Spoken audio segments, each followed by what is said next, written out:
Daily ലൈഫാണിത്. ഈ corona സമയത്ത് daily ലൈഫിന് വേണ്ടി ഓടുന്ന ആൾക്കാരവിടെ ദയവേത് തന്നെ വിട്ടു പോവോ. ഞാൻ ഇത് ഷോ കാണിക്കാൻ ഇറങ്ങിയതല്ല ഇവിടെ.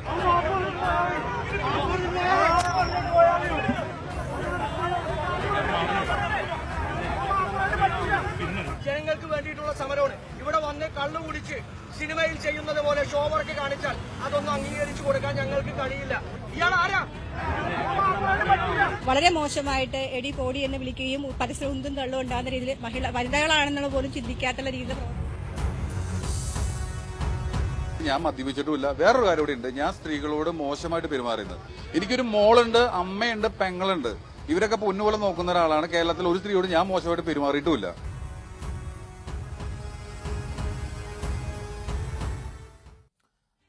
നമസ്കാരം. ഇന്നത്തെ സ്പെഷ്യൽ എഡിഷൻ ആരംഭിക്കുകയാണ്.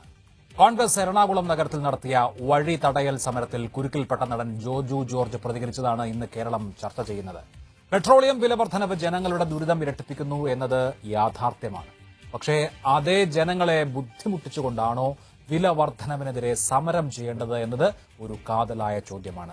ഇന്ന് ജോജുവിലൂടെ കേട്ടത് ജനങ്ങളുടെ ശബ്ദമാണോ, അതോ കോൺഗ്രസ് പറയുന്നത് പോലെ ഷോ കാണിക്കുകയായിരുന്നോ ജോജു ജോർജ്?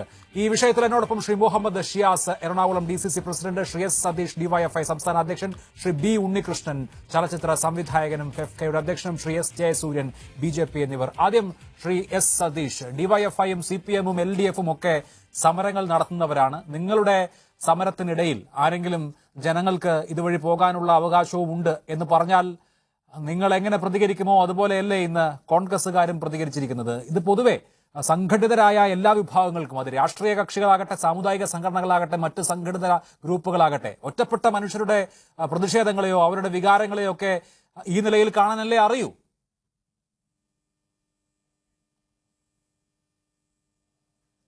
അല്ല അഭിലാഷേ, അതിനെ അങ്ങനെ വിലയിരുത്തി പോകുന്നത് ശരിയല്ല എന്നാണ് എനിക്ക് തോന്നുന്നത്. നമ്മളെല്ലാവരും സമരം ചെയ്യുന്നവരാണ്. ഞങ്ങൾ DYFIയുടെ പ്രതിനിധിയാണ് ഞാൻ. നിരവധിയാർന്ന സമരങ്ങൾ ചെയ്യുന്നതാണ്. ഇപ്പോൾ പെട്രോളിയം ഉൽപ്പന്നങ്ങളുടെ വിലവർധനയിൽ പ്രതിഷേധിച്ചുകൊണ്ട് ഒപ്പം കേന്ദ്ര സർക്കാരിന്റെ തൊഴിലില്ലായ്മ നയങ്ങളും പൊതുമേഖലാ വിൽക്കുന്ന ഉൾപ്പെടെയുള്ള കാര്യങ്ങളെ ചൂണ്ടിക്കാണിച്ചുകൊണ്ട് 5 ദിവസക്കാലത്തെ കേന്ദ്ര സർക്കാർ ഓഫീസ് സമരം ഞങ്ങൾ കഴിഞ്ഞ ദിവസങ്ങളിൽ സംഘടിപ്പിച്ചിരുന്നു. രാജ്ഭവൻ മുതൽ 212 കേന്ദ്രങ്ങളിലാണ് നടന്നത്. അത് സമാപിച്ചുകൊണ്ട് നടന്ന സമരവും 10 മിനിറ്റ് നേരത്തെ ചക്രസ്തംഭന സമരത്തിലൂടെയാണ് നടത്തിയത് എന്നുള്ളത് കാണാൻ കഴിയും. അപ്പൊ ഇങ്ങനെ എണ്ണമറ്റ സമരങ്ങൾ ഞങ്ങളും നടത്തുന്നതാണ്. പക്ഷെ അന്ന് കാണുന്ന സമരങ്ങളിൽ നിന്നെല്ലാം, അല്ലെങ്കിൽ ഇപ്പോൾ ഇതുവരെ നമ്മൾ കണ്ടുകൊണ്ടിരുന്ന സമരങ്ങളിൽ നിന്നെല്ലാം തികച്ചും വ്യത്യസ്തമായ ഒരു രീതിയാണ് ഇന്ന് എറണാകുളത്ത് കാണേണ്ടി വന്നത് എന്നുള്ളത് കാണണം. എനിക്ക് തോന്നുന്നു ആ കുരുക്കി കിടന്ന മുഴുവൻ ആളുകളും യോജിക്കുന്ന ഒരു മുദ്രാവാക്യമാണ്, നാടാകമാനം യോജിക്കുന്ന ഒരു മുദ്രാവാക്യമാണ് പെട്രോളിയം ഉൽപ്പന്നങ്ങളുടെ കൊള്ളയുമായി ബന്ധപ്പെട്ടുകൊണ്ടുള്ളത് എന്ന് കാണാം. എന്നാൽ അതിന്റെ പേരിൽ സംഘടിപ്പിക്കപ്പെട്ട സമരം ഒരാഭാസകരമായ രൂപത്തിലേക്ക് മാറ്റപ്പെട്ടു എന്നുള്ളതാണ് കാണേണ്ടത്. ക്രിയേറ്റീവ് പൊളിറ്റിക്സിനെ സംബന്ധിച്ചാണ് VD സതീശൻ അധികാരമേറ്റു വരുമ്പോൾ പറഞ്ഞത്. പക്ഷെ ഇത്രമാത്രം ക്രിയേറ്റീവായി ഷിയാസിനെ പോലെയുള്ളവർ എടുക്കും എന്ന് ഒരുപക്ഷെ VD സതീശൻ പോലും കരുതിയിരിക്കില്ല. അതുകൊണ്ടാണ് ഇപ്പൊ VD സതീശൻ തന്നെ ആ സമരത്തെ തള്ളുന്നതായിട്ടാണുള്ള വാർത്തകളാണ് കേട്ടത്. അഭിലാഷനും നാട്ടിലെ ജനങ്ങൾക്ക് എല്ലാവർക്കും അറിയാം വൈറ്റില മുതൽ എടപ്പള്ളി വരെയുള്ള മേഖല എങ്ങനെയുള്ളതാണ് എന്നുള്ളത്. ആ പ്രദേശം സമരത്തിന് തെരഞ്ഞെടുത്ത് 1 മണിക്കൂർ റോഡ് ഉപരോധിക്കുമെന്ന് പറഞ്ഞാൽ സാമാന്യ യുക്തിക്ക് ചിന്തിക്കാൻ കഴിയുന്ന ഒരാൾക്കും എടുക്കാൻ കഴിയുന്ന ഒന്നല്ല എന്നുള്ളത് കാണണം. അതല്ലാത്ത ഘട്ടത്തിൽ തന്നെ, ഒരു സമരവും നടക്കാത്ത ഘട്ടത്തിൽ തന്നെ വലിയ സങ്കീർണമായ ട്രാഫിക് ബ്ലോക്കുകൾ ഉണ്ടാകുന്ന ഒരു പ്രദേശമാണ് ആ പ്രദേശം എന്ന് കാണാം. അവിടെ ഏതാണ്ട് 1 മണിക്കൂറോളം ഉപരോധിക്കുന്ന സമരത്തിന് പ്ലാൻ ചെയ്യുക എന്നുള്ളത് ഇങ്ങനെ ചിന്തിക്കാൻ കഴിയുന്നു? അപ്പൊ ശരിയായ ഒരു മുദ്രാവാക്യം പെട്രോളിയം ഉൽപ്പന്നങ്ങളുമായി ബന്ധപ്പെട്ടുകൊണ്ട് ജനങ്ങൾ അനുഭവിക്കുന്ന കെടുതി, ആ കെടുതിക്കെതിരെ ശരിയാവണ്ണം ഉയർന്നു വരേണ്ട പ്രതിഷേധത്തെ ഇത്തരത്തിലുള്ള ഒരു സമരാഭാസം നടത്തിക്കൊണ്ട് ജനങ്ങളുടെ ശ്രദ്ധ അതിൽ നിന്ന് വേർതിരിച്ചു വിടുകയും മറ്റു രൂപത്തിലേക്ക് മാറിപ്പോവുകയും അത് തന്നെയാണ് ശ്രീ സതീഷ് പ്രശ്നം. നിങ്ങൾ രാഷ്ട്രീയ കക്ഷികൾ, യുവജന സംഘടനകൾ, മുന്നണികളൊക്കെ സമരം ചെയ്യുമ്പോൾ ആ സമരം ഏത് വിധേന വേണമെന്ന് തീരുമാനിക്കുമ്പോൾ അതിന് നിങ്ങൾ കൈക്കൊള്ളുന്ന പ്രയോറിറ്റി എന്താണ്? ഇപ്പോ വൈറ്റില മുതൽ ഇടപ്പള്ളി വരെയുള്ള ഭാഗം, ദേശീയപാതയുടെ ഭാഗം എറണാകുളത്തെ എന്നല്ല കേരളത്തിലെ തന്നെ ഏറ്റവും തിരക്കേറിയ ഭാഗമാണ് എന്നും അവിടെ ബ്ലോക്ക് എന്ന് പറയുന്നത് ഒരു സമരവുമില്ലാത്ത ദിവസവും സർവ്വസാധാരണമാണെന്നും ഒക്കെ എല്ലാവർക്കും അറിയാം, എല്ലാ പാർട്ടികൾക്കും അറിയാം, എല്ലാ മനുഷ്യർക്കും അറിയാം. പക്ഷേ അവിടെ തന്നെ ഈ സമരം നടത്താൻ തീരുമാനിക്കുന്നു, ചക്രസ്തംഭനം പോലെയുള്ള സമരം നടത്തുന്നു. ഇതെന്തിനാണ്? ഞങ്ങൾക്ക് ഞങ്ങളുടെ സമരം എന്നുള്ള നിലയിൽ ഇത് രജിസ്റ്റർ ചെയ്യണം. അതല്ലാതെ കേന്ദ്ര സർക്കാർ എണ്ണ വില കൂട്ടുകയോ കുറയ്ക്കുകയോ എന്ത് വേണമെങ്കിലും ചെയ്യട്ടെ, പക്ഷേ ഞങ്ങളുടെ സമരത്തിന് നല്ല പബ്ലിക് വ്യൂ വേണം, ടെലിവിഷൻ ചാനലുകൾ വേണം, സമരം അങ്ങ് അറിയപ്പെടണം, സമരത്തെക്കുറിച്ച് പത്രത്തിൽ വാർത്ത വരണം. ഇങ്ങനെ നിങ്ങൾ സമരം നടത്തുന്ന ആളുകളുടെ സൗകര്യത്തിന് വേണ്ടി, അല്ലെങ്കിൽ അതിന് വാർത്ത വരാൻ വേണ്ടിയോ അതിന് പബ്ലിസിറ്റി കിട്ടാൻ വേണ്ടിയോ ആണല്ലോ ഇങ്ങനെയുള്ള സമരമാർഗങ്ങൾ തെരഞ്ഞെടുക്കുന്നത്.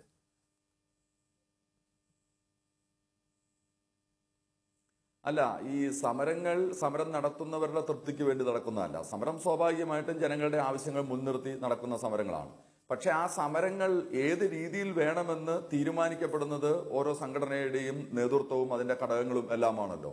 അപ്പൊ അവരത്തരം സമരങ്ങളെ വിവേകപൂർവമായ സമീപന രീതിയോടെ എടുക്കുക എന്നുള്ളതുണ്ട്. ഒന്ന്, ഈ ചക്രസ്തംഭന സമരം എന്നുള്ളതെല്ലാം ഒരു പ്രതീകാത്മകമായ സമരമാണ്. ആ പ്രതീകാത്മകമായ സമരം 1 മണിക്കൂർ നീണ്ടു നിൽക്കുന്ന ഏറ്റവും ട്രാഫിക് ബ്ലോക്കുള്ള സ്ഥലത്ത് കൊണ്ടുവന്ന് നടത്തേണ്ട ഒരു സമരമല്ല. അത് സ്വാഭാവികമായും 5 മിനിറ്റോ പരമാവധി പോയ 10 മിനിറ്റോ ഒക്കെ നടക്കേണ്ട ഒരു പ്രതീകാത്മകമായ, എല്ലാ മനസ്സുകളും ഒരു 10 മിനിറ്റ് നേരം ആ മുദ്രാവാക്യത്തോട് യോജിച്ച് ചേരുന്നു എന്ന് പറഞ്ഞാൽ എനിക്ക് തോന്നുന്നു ഈ ഒരു പ്രശ്നം അവിടെ ഉണ്ടാവില്ല. പക്ഷേ അതിൽ നിന്നും മാറി ഏതാണ്ട് 1 മണിക്കൂറോളം നിൽക്കുന്ന വലിയ രൂപത്തിലുള്ള സമരം എന്ന രൂപത്തിലേക്ക് ഈ സമരങ്ങളെ നിശ്ചയിച്ചത് തന്നെ തെറ്റാണ്. അങ്ങനെ പ്ലാൻ ചെയ്തത് തന്നെ തെറ്റാണ് എന്നുള്ളത് ഒന്നാമതായി കാണേണ്ട കാര്യമുണ്ട്. പിന്നെ ഇവര് ഉയർത്തുന്ന സമരവും അത് കഴിഞ്ഞുണ്ടാകുന്ന സംഭവ വികാസങ്ങളോട് എങ്ങനെയാണ് ഇവർ പ്രതികരിക്കുന്നത്? സ്വാഭാവികമായും ജോജുവിനെ പോലെയുള്ള, അല്ലെങ്കിൽ ജോജു അല്ല വേറെ ആരെങ്കിലും ആയിക്കോട്ടെ, ഒരാൾ അവിടെ വന്ന് അതിൻ്റെ അകത്ത് ഒരു പ്രതികരണം രേഖപ്പെടുത്തി. ആ പ്രതികരണം രേഖപ്പെടുത്തിയാൽ ഇപ്പൊ കാണുന്ന രൂപത്തിലേക്കാണോ അതിനെ നടത്തേണ്ടത്? ഭീകരമായി അദ്ദേഹത്തിന്റെ വാഹനം ഇടിച്ചു പൊളിച്ചു, അദ്ദേഹത്തെ വലിയ രൂപത്തിൽ ആക്ഷേപിക്കുന്നു, അദ്ദേഹം മദ്യം കഴിച്ചിട്ട് വന്നിട്ട് ആഭാസകരമായി കാണിക്കുകയാണെന്നുള്ള ഉൾപ്പെടെയുള്ള കാര്യം പറയുന്നു. അത് ആരെല്ലാം പറയുന്നു? ഇപ്പൊ KPCCയുടെ അധ്യക്ഷന്റെ ഫസ്റ്റ് പ്രതികരണം നമ്മൾ കേട്ടില്ലേ? അദ്ദേഹം എടുത്തു പിടിച്ച വഴിയെ പറയുകയാണ്, ജോജുവിനെ അധിക്ഷേപിക്കുന്ന വിധത്തിൽ അദ്ദേഹം മദ്യം കഴിച്ചിട്ട് നടത്തിയ പ്രകടനമാണ് എന്ന രൂപത്തിലേക്ക് പറയുകയാണ്. ഒരു ഉത്തരവാദിത്തപ്പെട്ട KPCC അധ്യക്ഷൻ എന്നെല്ലാം ഉള്ളത് വളരെ ഉയർന്ന പദവിക്കകത്തിരിക്കുന്ന ഒരാളാണല്ലോ. ഇങ്ങനെ ഒരു സംഭവ വികാസങ്ങൾ ഉയർന്നു വന്നാൽ സ്വാഭാവികമായും അതിനെ വിലയിരുത്തി, ഞാനൊന്ന് മനസ്സിലാക്കട്ടെ, എന്താണ് സംഭവിച്ചതെന്ന് മനസ്സിലാക്കട്ടെ എന്ന് വിലയിരുത്തിക്കൊണ്ട് അതിൽ നടന്ന കാര്യങ്ങളെ മനസ്സിലാക്കി പറയേണ്ട ഒരാളല്ലേ. അതിന് പകരം നേരെ വിപരീതമായി തികച്ചും നുണ, തെറ്റായ കാര്യം അവിടെ പറയുകയല്ലേ. അദ്ദേഹം വന്നത് മദ്യം കഴിച്ചിട്ടാണ് എന്ന ഒന്നാമത്തെ നുണ KPCC അധ്യക്ഷൻ തന്നെ അതിന്റെ തുടർച്ചയിൽ പറയുന്ന സ്ഥിതിവിശേഷം ഉണ്ടാവുന്നു. 2, അതിന്റെ തുടർച്ചയിൽ പിന്നെ സ്ത്രീകളെ ആക്രമിച്ചു എന്ന രണ്ടാമത്തെ നുണ പറയുന്നു. അപ്പോൾ ഒരു സംഭവം നടന്നു, ആ സംഭവത്തിന്റെ തുടർച്ചയിലും തെറ്റായ സമീപന രീതിയാണ് തെറ്റായ സമീപന രീതിയാണ് സമരക്കാരുടെ ഭാഗത്തു നിന്നുണ്ടായത് എന്നുള്ളതാണ് മറുവശത്തു നിന്നുള്ള ആരോപണം. ഡിവൈഎഫ്ഐയുടെയും CPM-ന്റെയും ആരോപണം. ഞാൻ അതിലേക്ക് വരാം. ശ്രീ ബി ഉണ്ണികൃഷ്ണൻ, ഇന്ധന വില വർധനവ് എല്ലാ മനുഷ്യരെയും ബാധിക്കുന്ന പ്രശ്നമാണ്, രാജ്യത്തുള്ള മുഴുവൻ ആളുകളെയും ബാധിക്കുന്ന പ്രശ്നമാണ്. അപ്പോൾ സർക്കാരുകളുടെ തെറ്റായ നയങ്ങൾക്കെതിരെ സമരരൂപങ്ങൾ ഉയർന്നു വരിക എന്ന് പറയുന്നത് സ്വാഭാവികമായി നടക്കുന്ന ഒരു കാര്യവുമാണ്. അതിൽ ഒരു വിഭാഗം ആളുകൾ, പ്രത്യേകിച്ച് മധ്യവർഗമോ ഉപരിവർഗമോ അസഹിഷ്ണുത പ്രകടിപ്പിക്കുന്നത് നമ്മൾ കണ്ടിട്ടുണ്ട്. അപ്പോൾ സമരങ്ങൾ എന്ന് പറയുന്നത് ഈ നിലയിൽ അധിക്ഷേപിക്കപ്പെടുകയോ അപകീർത്തിപ്പെടുത്തപ്പെടുകയോ ചെയ്യേണ്ട കാര്യങ്ങളാണോ? തീർച്ചയായിട്ടും അല്ല. ജനകീയ സമരങ്ങൾ ഉണ്ടാവേണ്ടതുണ്ട്. തെരുവിലേക്ക് ഇറങ്ങേണ്ട വിഷയത്തിൽ ജനങ്ങൾ തെരുവിലേക്ക് ഇറങ്ങണം. അതിന് നേതൃത്വം കൊടുക്കാനായിട്ടുള്ള ഒരു ജനാധിപത്യ ധീരത രാഷ്ട്രീയ കക്ഷികൾ കാണിക്കണം. ഇതെല്ലാം സത്യമായിട്ടുള്ള കാര്യമാണ്. അഭിലാഷ് ചൂണ്ടിക്കാണിച്ച പോലെ ജനകീയ സമരങ്ങളെ, പ്രത്യേകിച്ച് തെരുവ് സമരങ്ങളെ മാറി നിന്ന് പുച്ഛിക്കുക, ഇത് കാലഹരണപ്പെട്ടു എന്ന് പറയുക, ഇതൊക്കെ ഒരു അരാഷ്ട്രീയതയുടെയോ വലതുപക്ഷ രാഷ്ട്രീയത്തിന്റെയോ ഒക്കെ ലക്ഷണമാണ്. പക്ഷേ ഒരു സമരം നടത്തുമ്പോൾ അതിന് കൃത്യമായ ഒരു ലക്ഷ്യമുണ്ടല്ലോ. ഇപ്പോൾ നമ്മളെ വളരെ നീറുന്ന ഒരു സമകാലീന പ്രശ്നമാണ് ഇന്ധന വില വർധന എന്നുള്ളതിൽ എനിക്കോ നിങ്ങൾക്കോ സംശയമുള്ള കാര്യമല്ല. അതിലേക്ക് കോൺഗ്രസിനെ പോലെ ഒരു വലിയ രാഷ്ട്രീയ കക്ഷി ഒരു സമരം നടത്തുമ്പോൾ, ജനശ്രദ്ധ ആകർഷിക്കുന്ന ഒരു സമരം നടത്തുമ്പോൾ അതിന് കൃത്യമായ ഒരു ആസൂത്രണം വേണം. അത് കുറച്ച് ശാസ്ത്രീയമായി തന്നെ പ്ലാൻ ചെയ്യേണ്ടതുണ്ട്. അല്ലെങ്കിൽ തന്നെ വലിയ രീതിയിലുള്ള ഗതാഗത കുരുക്ക് അനുഭവിക്കുന്ന സ്ഥലമാണ്, ഏറ്റവും പ്രധാനപ്പെട്ട ട്രാഫിക്കിംഗ് ഉള്ള സ്ഥലമാണ് ഈ നമ്മളുടെ ബൈപ്പാസ് എന്ന് പറയുന്നത്. അപ്പം നമ്മുടെ ദേശീയപാതയാണ്. അത് ദൂരയാത്രയിലേക്ക് പോകുന്നവരുണ്ട്, നഗരത്തിലെ പല സ്ഥലങ്ങളിലേക്ക് പോകുന്നവരുണ്ട്. ഈ സമരങ്ങളൊന്നും ഇല്ലാതെ തന്നെ ഒരു ചെറിയ കാര്യം ഉണ്ടായി കഴിഞ്ഞാൽ അപ്പോൾ ഒരു ട്രാഫിക് ബോട്ടിലിനൊക്കെ രൂപപ്പെടുന്ന സ്ഥലമാണ് ഇവിടെ. അവിടെ വൈറ്റില പോലെയുള്ള സ്ഥലത്ത് യാതൊരു വിധത്തിലുള്ള ആസൂത്രണവും ഇല്ലാതെ ഇങ്ങനെ ഒരു സമരം നടത്തുമ്പോൾ കൃത്യമായി അവർ എന്താണോ ലക്ഷ്യമാക്കിയത് അതിന് വിപരീതമായിട്ടുള്ള ഒരു ഫലം ജനങ്ങളിൽ സൃഷ്ടിക്കപ്പെടും, അവരുടെ മനോനിലയിൽ സൃഷ്ടിക്കപ്പെടും എന്നുള്ളതാണ് അതിന്റെ യാഥാർത്ഥ്യം. അതാണ് ഇന്ന് സംഭവിച്ചത്. അല്ല, ഈ കാര്യത്തിൽ ശ്രീ ബി ഉണ്ണികൃഷ്ണൻ, ജോജു ജോർജിന് എന്തെങ്കിലും അപാകം പറ്റിയതായി താങ്കൾക്ക് തോന്നുന്നുണ്ടോ? ഇവിടെ കോൺഗ്രസിന്റെ നേതാക്കളൊക്കെ ചൂണ്ടിക്കാണിക്കുന്നത് ഇനി അദ്ദേഹത്തിന് ബുദ്ധിമുട്ടുണ്ടായി, ചില രോഗികളെയും മറ്റുമൊക്കെ ആശുപത്രിയിൽ എത്തിക്കേണ്ട സാഹചര്യം അദ്ദേഹം നേരിട്ട് കണ്ടു. അപ്പോൾ അങ്ങനെയാണെങ്കിൽ ആ കാര്യം അവിടെയുള്ള നേതാക്കളെയും മറ്റുമൊക്കെ അറിയിക്കുക എന്നുള്ളതിനപ്പുറത്ത് സമരം ചെയ്യുന്ന ആളുകളെ അധിക്ഷേപിക്കുന്ന വിധത്തിൽ അദ്ദേഹം പെരുമാറിയോ? എനിക്ക് തോന്നുന്നു ജോജു വളരെ അതിവൈകാരികതയോട് കൂടിയാണ് ഈ വിഷയത്തിൽ ഇടപെട്ടത്. ജോജു കുറെ നേരമായി അവിടെ കാറിൽ ഇരിക്കുമ്പോൾ അദ്ദേഹത്തിന് ചുറ്റും ഈ ട്രാഫിക് തടസ്സം കൊണ്ട് ബുദ്ധിമുട്ട് അനുഭവിക്കുന്ന ഒരുപാട് പേരെ അദ്ദേഹം കണ്ടു. കീമോ ചികിത്സ കഴിഞ്ഞ് വീട്ടിലേക്ക് പോകാൻ കാത്തു കിടക്കുന്ന ഒരു അമ്മയും ഒരു പിതാവിനെയും അദ്ദേഹത്തിന്റെ മകനെയും അദ്ദേഹം കണ്ടു, അച്ഛനെയും മകനെയും അദ്ദേഹം കണ്ടു. അത് കൂടാതെ ഒരുപാട് പേര് പറയുന്നുണ്ട്. അപ്പൊ തീർച്ചയായിട്ടും അദ്ദേഹം അതിവൈകാരികതയോടെ അതിനോട് പ്രതികരിച്ചു. അദ്ദേഹം നടന്നു. ഒരുപക്ഷെ ഒരു മോബിനോട് നമ്മൾ ഇടപെടേണ്ടതിൽ നമ്മൾ കാണിക്കേണ്ട ഒരു മിനിമം ജാഗ്രത അദ്ദേഹത്തിന്റെ ഭാഗത്തുനിന്ന് ഉണ്ടായില്ല. ആ ജാഗ്രത കുറവ് പോലും, ആ വൈകാരികതയുടെ അംശം പോലും മറ്റൊരു വിധത്തിൽ കാണാനാണ് എനിക്കിഷ്ടം. അതിനകത്തുള്ള ഒരു ആർജവം, അദ്ദേഹത്തിന്റെ ഒരു വളരെ സ്പോണ്ടേനിയസ് ആയിട്ട് ആ മൊമെന്റിനോട് അദ്ദേഹം പ്രതികരിക്കാൻ അദ്ദേഹം തീരുമാനിച്ച അദ്ദേഹത്തിലെ കലാകാരന്റെ ഉണർവിനെ ഞാൻ സല്യൂട്ട് ചെയ്യുകയാണ്. ഒരു പക്ഷേ ഒരു പൊതുബോധത്തിന്റെയോ കോമൺ സെൻസിന്റെയോ ഒക്കെ ഒരു പെർസ്പെക്ടീവിൽ നിന്ന് നോക്കിയാൽ കുറെ കൂടി ആ ഒരു ജാഗ്രത അദ്ദേഹം പുലർത്തേണ്ടതായിരുന്നു. അദ്ദേഹം അവിടെ ചെന്നു, അവരോട് അത് പ്രതികരിക്കുന്നു. അവിടെ ഒരു കശപിശ ഉണ്ടാകുന്നു. അതും സ്വാഭാവികമാണ്. അവർ അദ്ദേഹത്തോട് കയർക്കുകയോ അദ്ദേഹത്തെ ഒന്ന് പിടിച്ചു തള്ളുകയോ ഒക്കെ ചെയ്യുന്നത് സ്വാഭാവികമാണെന്ന് കരുതുന്ന ആളാണ് ഞാൻ. എന്നെ അത്ഭുതപ്പെടുത്തിയത് അതിനുശേഷം ഈ രാഷ്ട്രീയ നേതൃത്വം എടുത്ത ഒരു നിലപാടാണ്. എങ്ങനെയാണ് ഇവർ ജോജുവിനെ ഒരു പ്രത്യേക പ്രതിനിധാനത്തിലേക്ക് ഒതുക്കാൻ ശ്രമിച്ചത് എന്നുള്ളതാണ്. അത് ജില്ലാ നേതൃത്വവും സംസ്ഥാന നേതൃത്വവും. അവിടെ നടന്ന സംഭവങ്ങളിൽ ആരെങ്കിലും വൈകാരികതയോടുകൂടി ജോജുവിനോട് തിരിച്ച് പ്രതികരിച്ചിട്ടുണ്ടെങ്കിൽ അതും സ്വാഭാവികമായി കണക്കാക്കാനാണ് എനിക്കിഷ്ടം. പക്ഷേ ഇതിനുശേഷം ഇത് തീർച്ചയായും അതിനുശേഷം എങ്ങനെ നേതൃത്വം ആ വിഷയം കൈകാര്യം ചെയ്തു എന്നുള്ളത് നിശ്ചിതമായ വിമർശനം അർഹിക്കുന്ന കാര്യമാണ് എന്ന ആ വാദം ഞാൻ എടുക്കുന്നു. ശ്രീ മുഹമ്മദ് ഷിയാസ് എറണാകുളം DCC പ്രസിഡന്റ് ഉണ്ട്. ശ്രീ ഷിയാസ്, കോൺഗ്രസിന് സമരം ചെയ്യാനുള്ള അവകാശമുണ്ട്, രാജ്യത്തെ എല്ലാ മനുഷ്യർക്കും സമരം ചെയ്യാനുള്ള അവകാശമുണ്ട്. അപ്പോഴും അത് മറ്റൊരാളുടെ സ്വാതന്ത്ര്യത്തെ ഹനിച്ചുകൊണ്ടാകണോ എന്ന പ്രശ്നമുണ്ട്. ഞാൻ അതിനേക്കാൾ പ്രധാനമായും ചോദിക്കാൻ ആഗ്രഹിക്കുന്നത്, കോൺഗ്രസിന് പ്രതികരിക്കാൻ അവകാശമുള്ളതുപോലെ ജോജു ജോർജിനും പ്രതികരിക്കാൻ അവകാശമുണ്ടല്ലോ, അതെന്തേ നിങ്ങൾ വകവെച്ചു കൊടുക്കാഞ്ഞത്? ജോജു ജോർജിന്റെ ഭാഗത്തു നിന്നുണ്ടായിട്ടുള്ള അദ്ദേഹത്തിന്റെ വാക്കുകളും അദ്ദേഹത്തിന്റെ സമീപനങ്ങളും അദ്ദേഹത്തിന്റെ പ്രത്യേകതകളും ഞങ്ങൾക്ക് മനസ്സിലായിരുന്നില്ല. അദ്ദേഹം ഇങ്ങനെയാണ് എന്നുള്ളത് മനസ്സിലായിരുന്നില്ല. അതുകൊണ്ട് പറ്റിയ ഒരു ബുദ്ധിമുട്ടാണ് ആ സമരത്തിനിടയ്ക്കുണ്ടായത്. അദ്ദേഹത്തിന്റെ സംസാരങ്ങൾ ഇത്ര അധപതിച്ച സംസാരങ്ങളാണെന്ന് ഞങ്ങൾക്ക് അറിയില്ലായിരുന്നു. അദ്ദേഹത്തിന്റെ വാക്കുകളിൽ, അദ്ദേഹത്തിന്റെ പ്രകടനങ്ങളിൽ നിന്നുണ്ടായ ഒരു ബുദ്ധിമുട്ടാണ് ആ സമരത്തിനിടയ്ക്ക് സംഭവിച്ചത്. അവിടെ ഈ ഞങ്ങൾ നടത്തിയ റോഡ് ഉപരോധവുമായി ബന്ധപ്പെട്ട് ആർക്കെങ്കിലും എന്തെങ്കിലും അസൗകര്യം ഉണ്ടായിട്ടുണ്ടെങ്കിൽ ഞങ്ങൾ അപ്പോൾ തന്നെ അത് മാപ്പ് ചോദിച്ചിരുന്നു.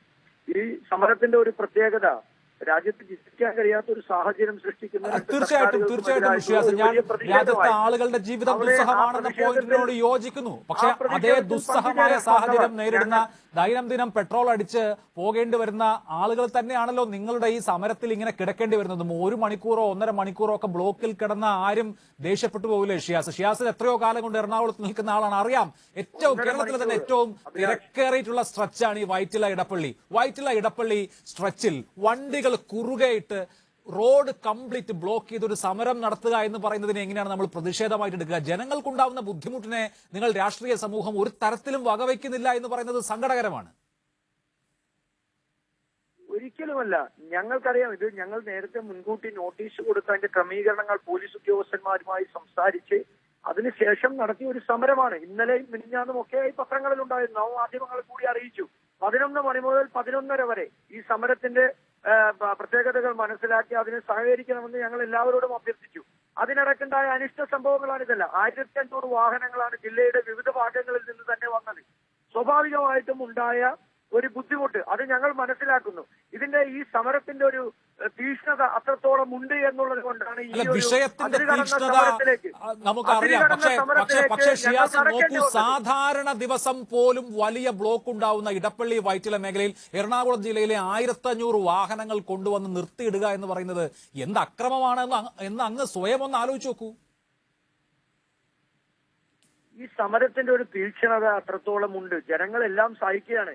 ഈ സമരത്തിൽ ഇതിനിടയ്ക്ക് ബ്ലോക്കായി കിടന്ന പലരുടെയും അവരുടെ അഭിപ്രായങ്ങൾ നിങ്ങൾ പല മാധ്യമ പ്രവർത്തകരും ചോദിച്ചപ്പോൾ പലരും പറഞ്ഞത് ഞങ്ങൾ എത്ര സമയം വേണമെങ്കിലും കിടക്കാം, ഇത് ചെയ്യേണ്ട സമരമാണ്, ഇതല്ലെങ്കിൽ ഇന്നല്ലെങ്കിൽ പിന്നെ എന്നാണ് ചെയ്യുന്നത് എന്നാണ് എല്ലാവരും പറഞ്ഞത്, ഒട്ടുമിക്ക ആളുകളും പറഞ്ഞത്. അതിനിടയ്ക്കാണ് ജോജുവിന്റെ ഭാഗത്ത് നിന്നുണ്ടായ ഇത്തരത്തിലുള്ള അത് ഒരു മനുഷ്യന്റെ സ്വാഭാവിക പ്രതികരണമായി കാണാൻ എന്തുകൊണ്ട് കോൺഗ്രസിന് പറ്റിയില്ല എന്നുള്ളതാണ് എന്റെ ചോദ്യം. ലേക്ക് ഷോറിലേക്ക് പോകുന്നവരുണ്ടാവും, ആസ്റ്റർ മെഡിസിറ്റിയിലേക്കും അമൃതയിലേക്കും പോകുന്നവരുണ്ടാവും, എറണാകുളം മെഡിക്കൽ സെന്ററിലേക്ക് പോകുന്നവരുണ്ടാവും, ഒരു നേരത്തെ അന്നത്തിന് വക കണ്ടെത്താൻ ഓട്ടോറിക്ഷ ഓടിക്കുന്നവരുണ്ടാവും. ഇങ്ങനെ സകല മനുഷ്യരും ഇങ്ങനെ കിടക്കുമ്പോൾ അവർക്ക് രോഷമുണ്ടാവും, അത് അവരുടെ ബുദ്ധിമുട്ടുകൊണ്ടാണ് എന്ന് മനസ്സിലാക്കുകയെങ്കിലും കോൺഗ്രസ് വേണ്ടിയിരുന്നോ? പക്ഷേ അതിനേക്കാൾ വലിയ ബുദ്ധിമുട്ടാണ് ഈ രാജ്യത്ത് ഓരോ ദിവസവും പെട്രോളിനും ഡീസലിനും ഗ്യാസിനൊക്കെ നമ്മൾ എങ്ങനെയാണ് ഇത് അധികാരികളുടെ മുമ്പിലെത്തിക്കുന്നത്? എത്രയോ സമരങ്ങൾ നടത്തി മടുത്തു. ഇനിയും പ്രത്യക്ഷ സമരത്തിലേക്ക് കോൺഗ്രസ് പോകും. ഈ രാജ്യത്തെ ഇരു ഗവൺമെന്റുകളും ജനങ്ങൾക്കെതിരായിട്ടുള്ള നടപടികളും സമീപനങ്ങളുമാണ് ചെയ്യുന്നത്. അത് വേണം ശ്രീ മുഹമ്മദ് ഷിയാസ്. എണ്ണ വില വർധനവ് ജനങ്ങളുടെ ജീവിതം ദുസ്സഹമാക്കുന്നുണ്ട്. അതിനെതിരെ നിശ്ചിതമായിട്ടുള്ള വിമർശനം, പ്രതിഷേധം, പ്രക്ഷോഭം നടത്തണം. കോൺഗ്രസ് ആ കാര്യത്തിൽ നിന്ന് പിന്നോട്ട് പോകരുത്, ഞാൻ സമ്മതിക്കുന്നു. പക്ഷേ അത് ജനങ്ങളുടെ ജീവിതം, ഈ എണ്ണ വില വർധനവ് കൊണ്ട് ബുദ്ധിമുട്ടിലാവുന്ന അതേ ജനങ്ങളുടെ ജീവിതം വീണ്ടും ദുസ്സഹമാക്കിക്കൊണ്ടാകരുത് എന്ന പോയിന്റിലാണ് എന്റെ എതിരഭിപ്രായം. ബുദ്ധിമുട്ടിക്കാതെ പോലീസും വോളണ്ടിയേഴ്സും INTUC ദ്രുതകർമ്മസേനയും ഉൾപ്പെടെ അവരെ സഹായിക്കാൻ എല്ലാ സ്ഥലങ്ങളിലും ഉണ്ടായിരുന്നു. അതൊക്കെ ഒരു റോഡ് ബ്ലോക്ക് ചെയ്ത് വണ്ടികൾ ഇങ്ങനെ കിടക്കുമ്പോ എങ്ങനെ സാധ്യമാവാനാണ്? ഷിയാസ് പോകട്ടെ. ഷിയാസ് തന്നെ അവിടെ നിന്ന് ആവർത്തിച്ച് ഈ ജോജുവിന്റെ വാഹനം പോലീസ് സ്റ്റേഷനിലേക്ക് കൊണ്ടുപോകുന്നതിന് മുമ്പ് പ്രവർത്തകരെ അവിടെ നിന്ന് മാറ്റാൻ വേണ്ടി ഷിയാസ് തന്നെ നടത്തിയിട്ടുള്ള അനൗൺസ്മെന്റ് എന്താണ്? ഇദ്ദേഹം മദ്യപിച്ച നിലയിലാണ്, ബ്രീത്ത് അനലൈസർ കൊണ്ടുവരൂ, ഇദ്ദേഹത്തെ ഊതിച്ചാൽ ടെസ്റ്റ് ചെയ്താൽ എല്ലാ പ്രശ്നങ്ങളും പരിഹരിക്കപ്പെടും. അങ്ങനെ ഈ പ്രതികരിച്ച ആളെ ആദ്യം നിങ്ങൾ മദ്യപാനിയാക്കാൻ പരമാവധി ശ്രമിച്ചു. നിങ്ങളുടെ നേതാക്കൾ മുഴുവൻ, കെ സുധാകരൻ വരെ മദ്യപിച്ചിട്ടാണ് ഇയാൾ ഇങ്ങനെ ചെയ്തത് എന്ന് ആരോപിച്ചു. വൈദ്യപരിശോധനാ ഫലം വന്നപ്പോ അദ്ദേഹം മദ്യപിച്ചിട്ടില്ല എന്ന് വന്നല്ലോ. ഇങ്ങനെ ഒരാള് ഒരു സംഘടിത രാഷ്ട്രീയ പ്രസ്ഥാനത്തിനോ സമരത്തിനോ നേരെ ഒരു എതിരഭിപ്രായം പറഞ്ഞാൽ ഉടനെ അയാളെ മോശക്കാരനാക്കുന്നത് എന്തുകൊണ്ടാണ്? കോൺഗ്രസിന് സമരം ചെയ്യാനുള്ള അവകാശം പോലെ ഇനി ജോജു ജോർജ് ഒറ്റയ്ക്ക് സമരം നടത്തിയെന്ന് വിചാരിക്കൂ കോൺഗ്രസിനെതിരെ. അങ്ങനെയാണെങ്കിൽ പോലും എന്താണ് കുഴപ്പമെന്നേ? അഭിലാഷേ, ഞങ്ങൾ പ്രസംഗിക്കുന്നതിന്റെ പുറകുഭാഗത്ത് നിന്നാണ് ഇദ്ദേഹം വരുന്നത്. ഇദ്ദേഹം അവിടെ നിന്നിരുന്ന പോലീസുകാർ നമ്മളെ പ്രവർത്തകരും പറഞ്ഞത് മദ്യവെച്ച് ലെക്കുകെട്ട് വരുന്നത് പോലെയാണ് അദ്ദേഹം വന്നതെന്നാണ് പറഞ്ഞത്. ഞങ്ങൾക്ക് അതല്ല അറിയാൻ കഴിയുള്ളൂ. ഞാൻ ഇദ്ദേഹത്തെ തൊട്ടടുത്ത് നിന്ന് കണ്ടില്ല. അവിടെ ഉണ്ടായിരുന്ന പോലീസുകാരും നമ്മുടെ പ്രവർത്തകരുമാണ് പറഞ്ഞത്. പക്ഷേ ജോജു ജോർജിനെ പോലുള്ള ഒരാളുടെ ഭാഗത്ത് നിന്ന് അവിടെ എല്ലാം മുൻ ജനപ്രതിനിധികളായിട്ടുള്ള ആളുകളാണ് അവിടെ നിൽക്കുന്നത്. ആരോടെങ്കിലും ഒന്ന് സംസാരിച്ചിരുന്നെങ്കിൽ തീരാവുന്ന വിഷയമേ ഇതുണ്ടായിരുന്നുള്ളൂ. അദ്ദേഹത്തിന്റെ ഭാഗത്ത് നിന്ന് പ്രകോപനപരമായിട്ടാണ് അദ്ദേഹം സംസാരിക്കുകയും പ്രവർത്തിക്കുകയും ചെയ്തത്. ബുദ്ധിമുട്ടുന്ന ഒരാളുടെ റിയാക്ഷൻ പൊട്ടിത്തെറി എന്നുള്ള നിലയിൽ കാണാമല്ലോ. ഒരുപാട് നേരം ട്രാഫിക് ബ്ലോക്കിൽ കിടന്ന ഒരാളുടെ ബുദ്ധിമുട്ടായി കാണാം. ശ്രീ ഷിയാസ്, താങ്കൾ അവിടെ നിന്ന് മൈക്കിലൂടെ പറഞ്ഞത് ഇദ്ദേഹത്തിന്റെ വാഹനത്തിൽ മദ്യക്കുപ്പിയുണ്ടെന്നാണ്. മദ്യപിച്ചു എന്ന് VK മിനിമോൾ പറഞ്ഞു, താങ്കൾ പറഞ്ഞു, അതിനുശേഷം കെ സുധാകരൻ പറഞ്ഞു. ഇങ്ങനെ സകലമായ കോൺഗ്രസ് നേതാക്കളും ഒരാളെ 5 കൊല്ലം മുമ്പ് മദ്യപാനം നിർത്തിയ ഒരാളെ ഇദ്ദേഹം മദ്യപിച്ച് ഇവിടെ അഴിഞ്ഞാട്ടം നടത്തുന്നു എന്ന് ആരോപിക്കുക, എന്നിട്ട് ഒടുവിൽ ശാസ്ത്രീയ പരിശോധന വരുമ്പോൾ അങ്ങനെ അല്ല എന്ന് വരിക. അപ്പോ ഒരു പ്രതികരിച്ച ആളെ ആ പ്രതികരണം എന്നുള്ള നിലയിൽ ഉൾക്കൊള്ളാൻ കഴിയാത്തതൊരു പ്രശ്നമായി ഷിയാസിന് ഇപ്പോൾ തോന്നുന്നുണ്ടോ? ഒരിക്കലുമില്ല. ഇങ്ങനെ ഒരു സന്ദേഹം, അങ്ങനെ ഒരു സംശയം നമ്മളുടെ മുമ്പിൽ ഉണ്ടാകുമ്പോൾ നമ്മൾ അത് പ്രകടിപ്പിച്ചു. ഒരു സമരത്തിനിടയ്ക്ക് ജോജു ജോർജ് എന്ന് പറയുന്ന നമ്മൾ പോലും ആരാധിക്കുന്ന നല്ല കഴിവുള്ള ഒരു നടൻ ഇതുപോലെ വന്ന് ജനപ്രതിനിധികളും അതുപോലെ തന്നെ കോൺഗ്രസിന്റെ പ്രമുഖരായ ജില്ലയിലെ നേതാക്കന്മാരും നിൽക്കുമ്പോൾ അദ്ദേഹം പ്രതികരിക്കേണ്ടത് ഇങ്ങനെ ആയിരുന്നു. പോയി അദ്ദേഹത്തിന്റെ പ്രതികരണം. അദ്ദേഹം ഒരു കൊച്ചുകുട്ടികളെ പോലെ അല്ലെങ്കിൽ ഒരു വഴക്കാളിയെ പോലെ വന്ന് പ്രതികരിച്ചതിൽ ഉണ്ടായ ഒരു വിഷമവും ഒരു പ്രശ്നവുമാണ്. ഞങ്ങൾ അതുകൊണ്ടാണ് സംശയം പ്രകടിപ്പിച്ചത്. അദ്ദേഹത്തിന്റെ സ്വബോധമുള്ള ഒരു മനസ്സായിരുന്നെങ്കിൽ അത് ഇങ്ങനെ ചെയ്യില്ല എന്ന് ഞങ്ങൾ വിശ്വസിച്ചു പോയി. അദ്ദേഹത്തിന്റെ സ്വതസിദ്ധമായ ശൈലിയാണിതെന്ന് ഞങ്ങൾക്കറിയില്ലായിരുന്നു. ഞങ്ങൾക്ക് ജോജു ജോർജിനെ വ്യക്തിപരമായി ഞങ്ങൾക്കറിയില്ല. അദ്ദേഹത്തിന്റെ വ്യക്തിപരമായി അറിയില്ല എന്നുള്ളത് ഒരു ആനുകൂല്യമല്ലല്ലോ. വ്യക്തിപരമായി അയാൾ എങ്ങനെ പെരുമാറുന്നു എന്ന് അറിയില്ല എന്നുള്ളത് കൊണ്ട് ഒരാളെ തെറ്റായ നിലയിൽ ആരോപണത്തിൽ നിർത്താൻ മതിയായ കാരണമല്ല. എന്ന് മാത്രമല്ല, ശരി, ജോജു ജോർജ് അങ്ങനെ സംസാരിച്ചു, നിങ്ങൾക്ക് ഇഷ്ടപ്പെട്ടില്ല, അവിടെയും ഒരു ജനാധിപത്യം വേണമല്ലോ. അദ്ദേഹത്തിന്റെ വാഹനം ആരാണ് അടിച്ച് തകർത്തത്? കോൺഗ്രസ് പ്രവർത്തകർക്ക് ഇന്ധന വില വർധനവിനെതിരെ സമരം ചെയ്യാനുള്ള അവകാശമുണ്ട്. പക്ഷേ ഒരാൾ കാശ് കൊടുത്ത് വാങ്ങിച്ച കാർ അടിച്ചു തകർക്കാനുള്ള അവകാശമുണ്ടോ? ഒരിക്കലുമില്ല. ആരെങ്കിലും ഏതെങ്കിലും പാർട്ടി പ്രവർത്തകർ കുറ്റം ചെയ്തിട്ടുണ്ടെങ്കിൽ കർശനമായ നടപടി സ്വീകരിക്കും. ഞങ്ങളും അതിനെക്കുറിച്ച് അന്വേഷിക്കുകയാണ്. ആ സമയത്ത് ഞങ്ങൾ ഒരു 250 പ്രവർത്തകരാണ് ആ പ്രദേശത്ത് മാത്രം ഉണ്ടായിരുന്നത്. ബാക്കിയുള്ള ആളുകൾ ഈ 13 പോയിന്റുകളിലായി എടപ്പള്ളി വരെ ബാക്കിയുള്ള പ്രവർത്തകർ ഉണ്ടായിരുന്നു.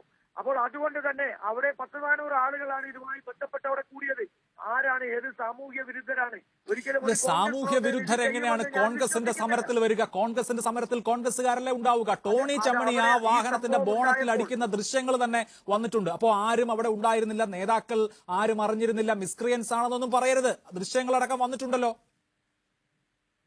അല്ല, അത് ഞങ്ങൾ പരിശോധിക്കും. ആരാണ് ഗ്ലാസ് അടിച്ചു പൊളിച്ചതെന്ന് ഞങ്ങൾ പരിശോധിക്കും. സ്വാഭാവികമായും ഇദ്ദേഹത്തിന്റെ ഭാഗത്ത് നിന്ന് ഒരു വലിയ തോതിൽ ഞങ്ങൾക്ക് വിശ്വസിക്കാൻ കഴിയാത്ത രീതിയിലുള്ള ഒരു പ്രതികരണം ഉണ്ടായതിന്റെ ഒരു മറിച്ചുള്ള ഒരു പ്രതികരണം മാത്രമായി അതിനെ കണ്ടാൽ മതിയായിരുന്നു. അല്ല, ഓക്കെ, അത് ഷിയാസ് പറയുന്നത് ഇപ്പോ ഒരു സമര മേഖലയിൽ ഒരു സമരവേദിയിൽ ഒരാൾ രൂക്ഷമായി പ്രതികരിച്ചു, പ്രവർത്തകർ തിരിച്ചും പ്രതികരിച്ചു. ഓക്കെ, അത് ഒരു മഹാപാതകമാണ് എന്ന് പറയുന്നില്ല. ഒരു രൂക്ഷമായ ഒരു എക്സ്ചേഞ്ച് വാക്ക് അങ്ങോട്ടും ഇങ്ങോട്ടും ഉണ്ടായി, അതും തെറ്റാണെന്ന് പറയുന്നില്ല. പക്ഷെ ഇതൊക്കെ കഴിഞ്ഞതിന് ശേഷമല്ലേ ഷിയാസ്, താങ്കളടക്കമുള്ള എറണാകുളത്തെ ജില്ലാ നേതാക്കളും അതിനുശേഷം കോൺഗ്രസിന്റെ സംസ്ഥാനത്തെ നേതാക്കളും ജോജു ജോർജ് മദ്യപിച്ചിരുന്നു, അദ്ദേഹം വനിതാ പ്രവർത്തകരുടെ മേൽ മോശമായ നിലയ്ക്കുള്ള പെരുമാറ്റം നടത്തി. നോക്കൂ, ഈ വനിതാ സംരക്ഷണ നിയമമൊക്കെ സ്ത്രീകളുടെ സുരക്ഷ കണക്കിലെടുത്ത് രാജ്യം പരമാവധി അവരുടെ സുരക്ഷ കണക്കിലെടുത്തുള്ള നിയമനിർമ്മാണങ്ങൾ നടത്തിയിട്ടുണ്ട്. അതൊക്കെ കൃത്യമായും ഉപയോഗിക്കേണ്ട നിയമങ്ങളാണ്. പക്ഷേ ഈ പറയുന്നത് പോലെ രാഷ്ട്രീയമായി ഒരാളോട് അനിഷ്ടം തോന്നിയാൽ ഉടൻ ഇങ്ങനെയൊക്കെയുള്ള പരാതികൾ ഉണ്ടാവുക, അങ്ങനെ ഇല്ലാത്ത കാര്യം ആരോപിക്കുക, എന്നിട്ട് ഈ തരത്തിലുള്ള ചാർജസ് ഒരാളിൽ ഏൽപ്പിക്കാൻ ശ്രമിക്കുക, ഇതൊക്കെ വളരെ മോശമല്ല. ഇത് ഈ സംഭവം കഴിഞ്ഞതിന് ശേഷം ഉണ്ടാവുന്നതാണല്ലോ. കണ്ടിരുന്നു ജോജു ജോർജ് സംസാരിക്കുന്ന ഭാഷയും അദ്ദേഹത്തിന്റെ വാക്കുകളും അഭിലാഷ് ശ്രദ്ധിച്ചിരുന്നു. അല്ല, അതിലെവിടെയാണോ ഈ പറഞ്ഞ സ്ത്രീകൾക്കെതിരെയുള്ള അധിക്ഷേപം ഉള്ളത്? ഞാൻ അഭിലാഷിനെ അയച്ചു തരാം.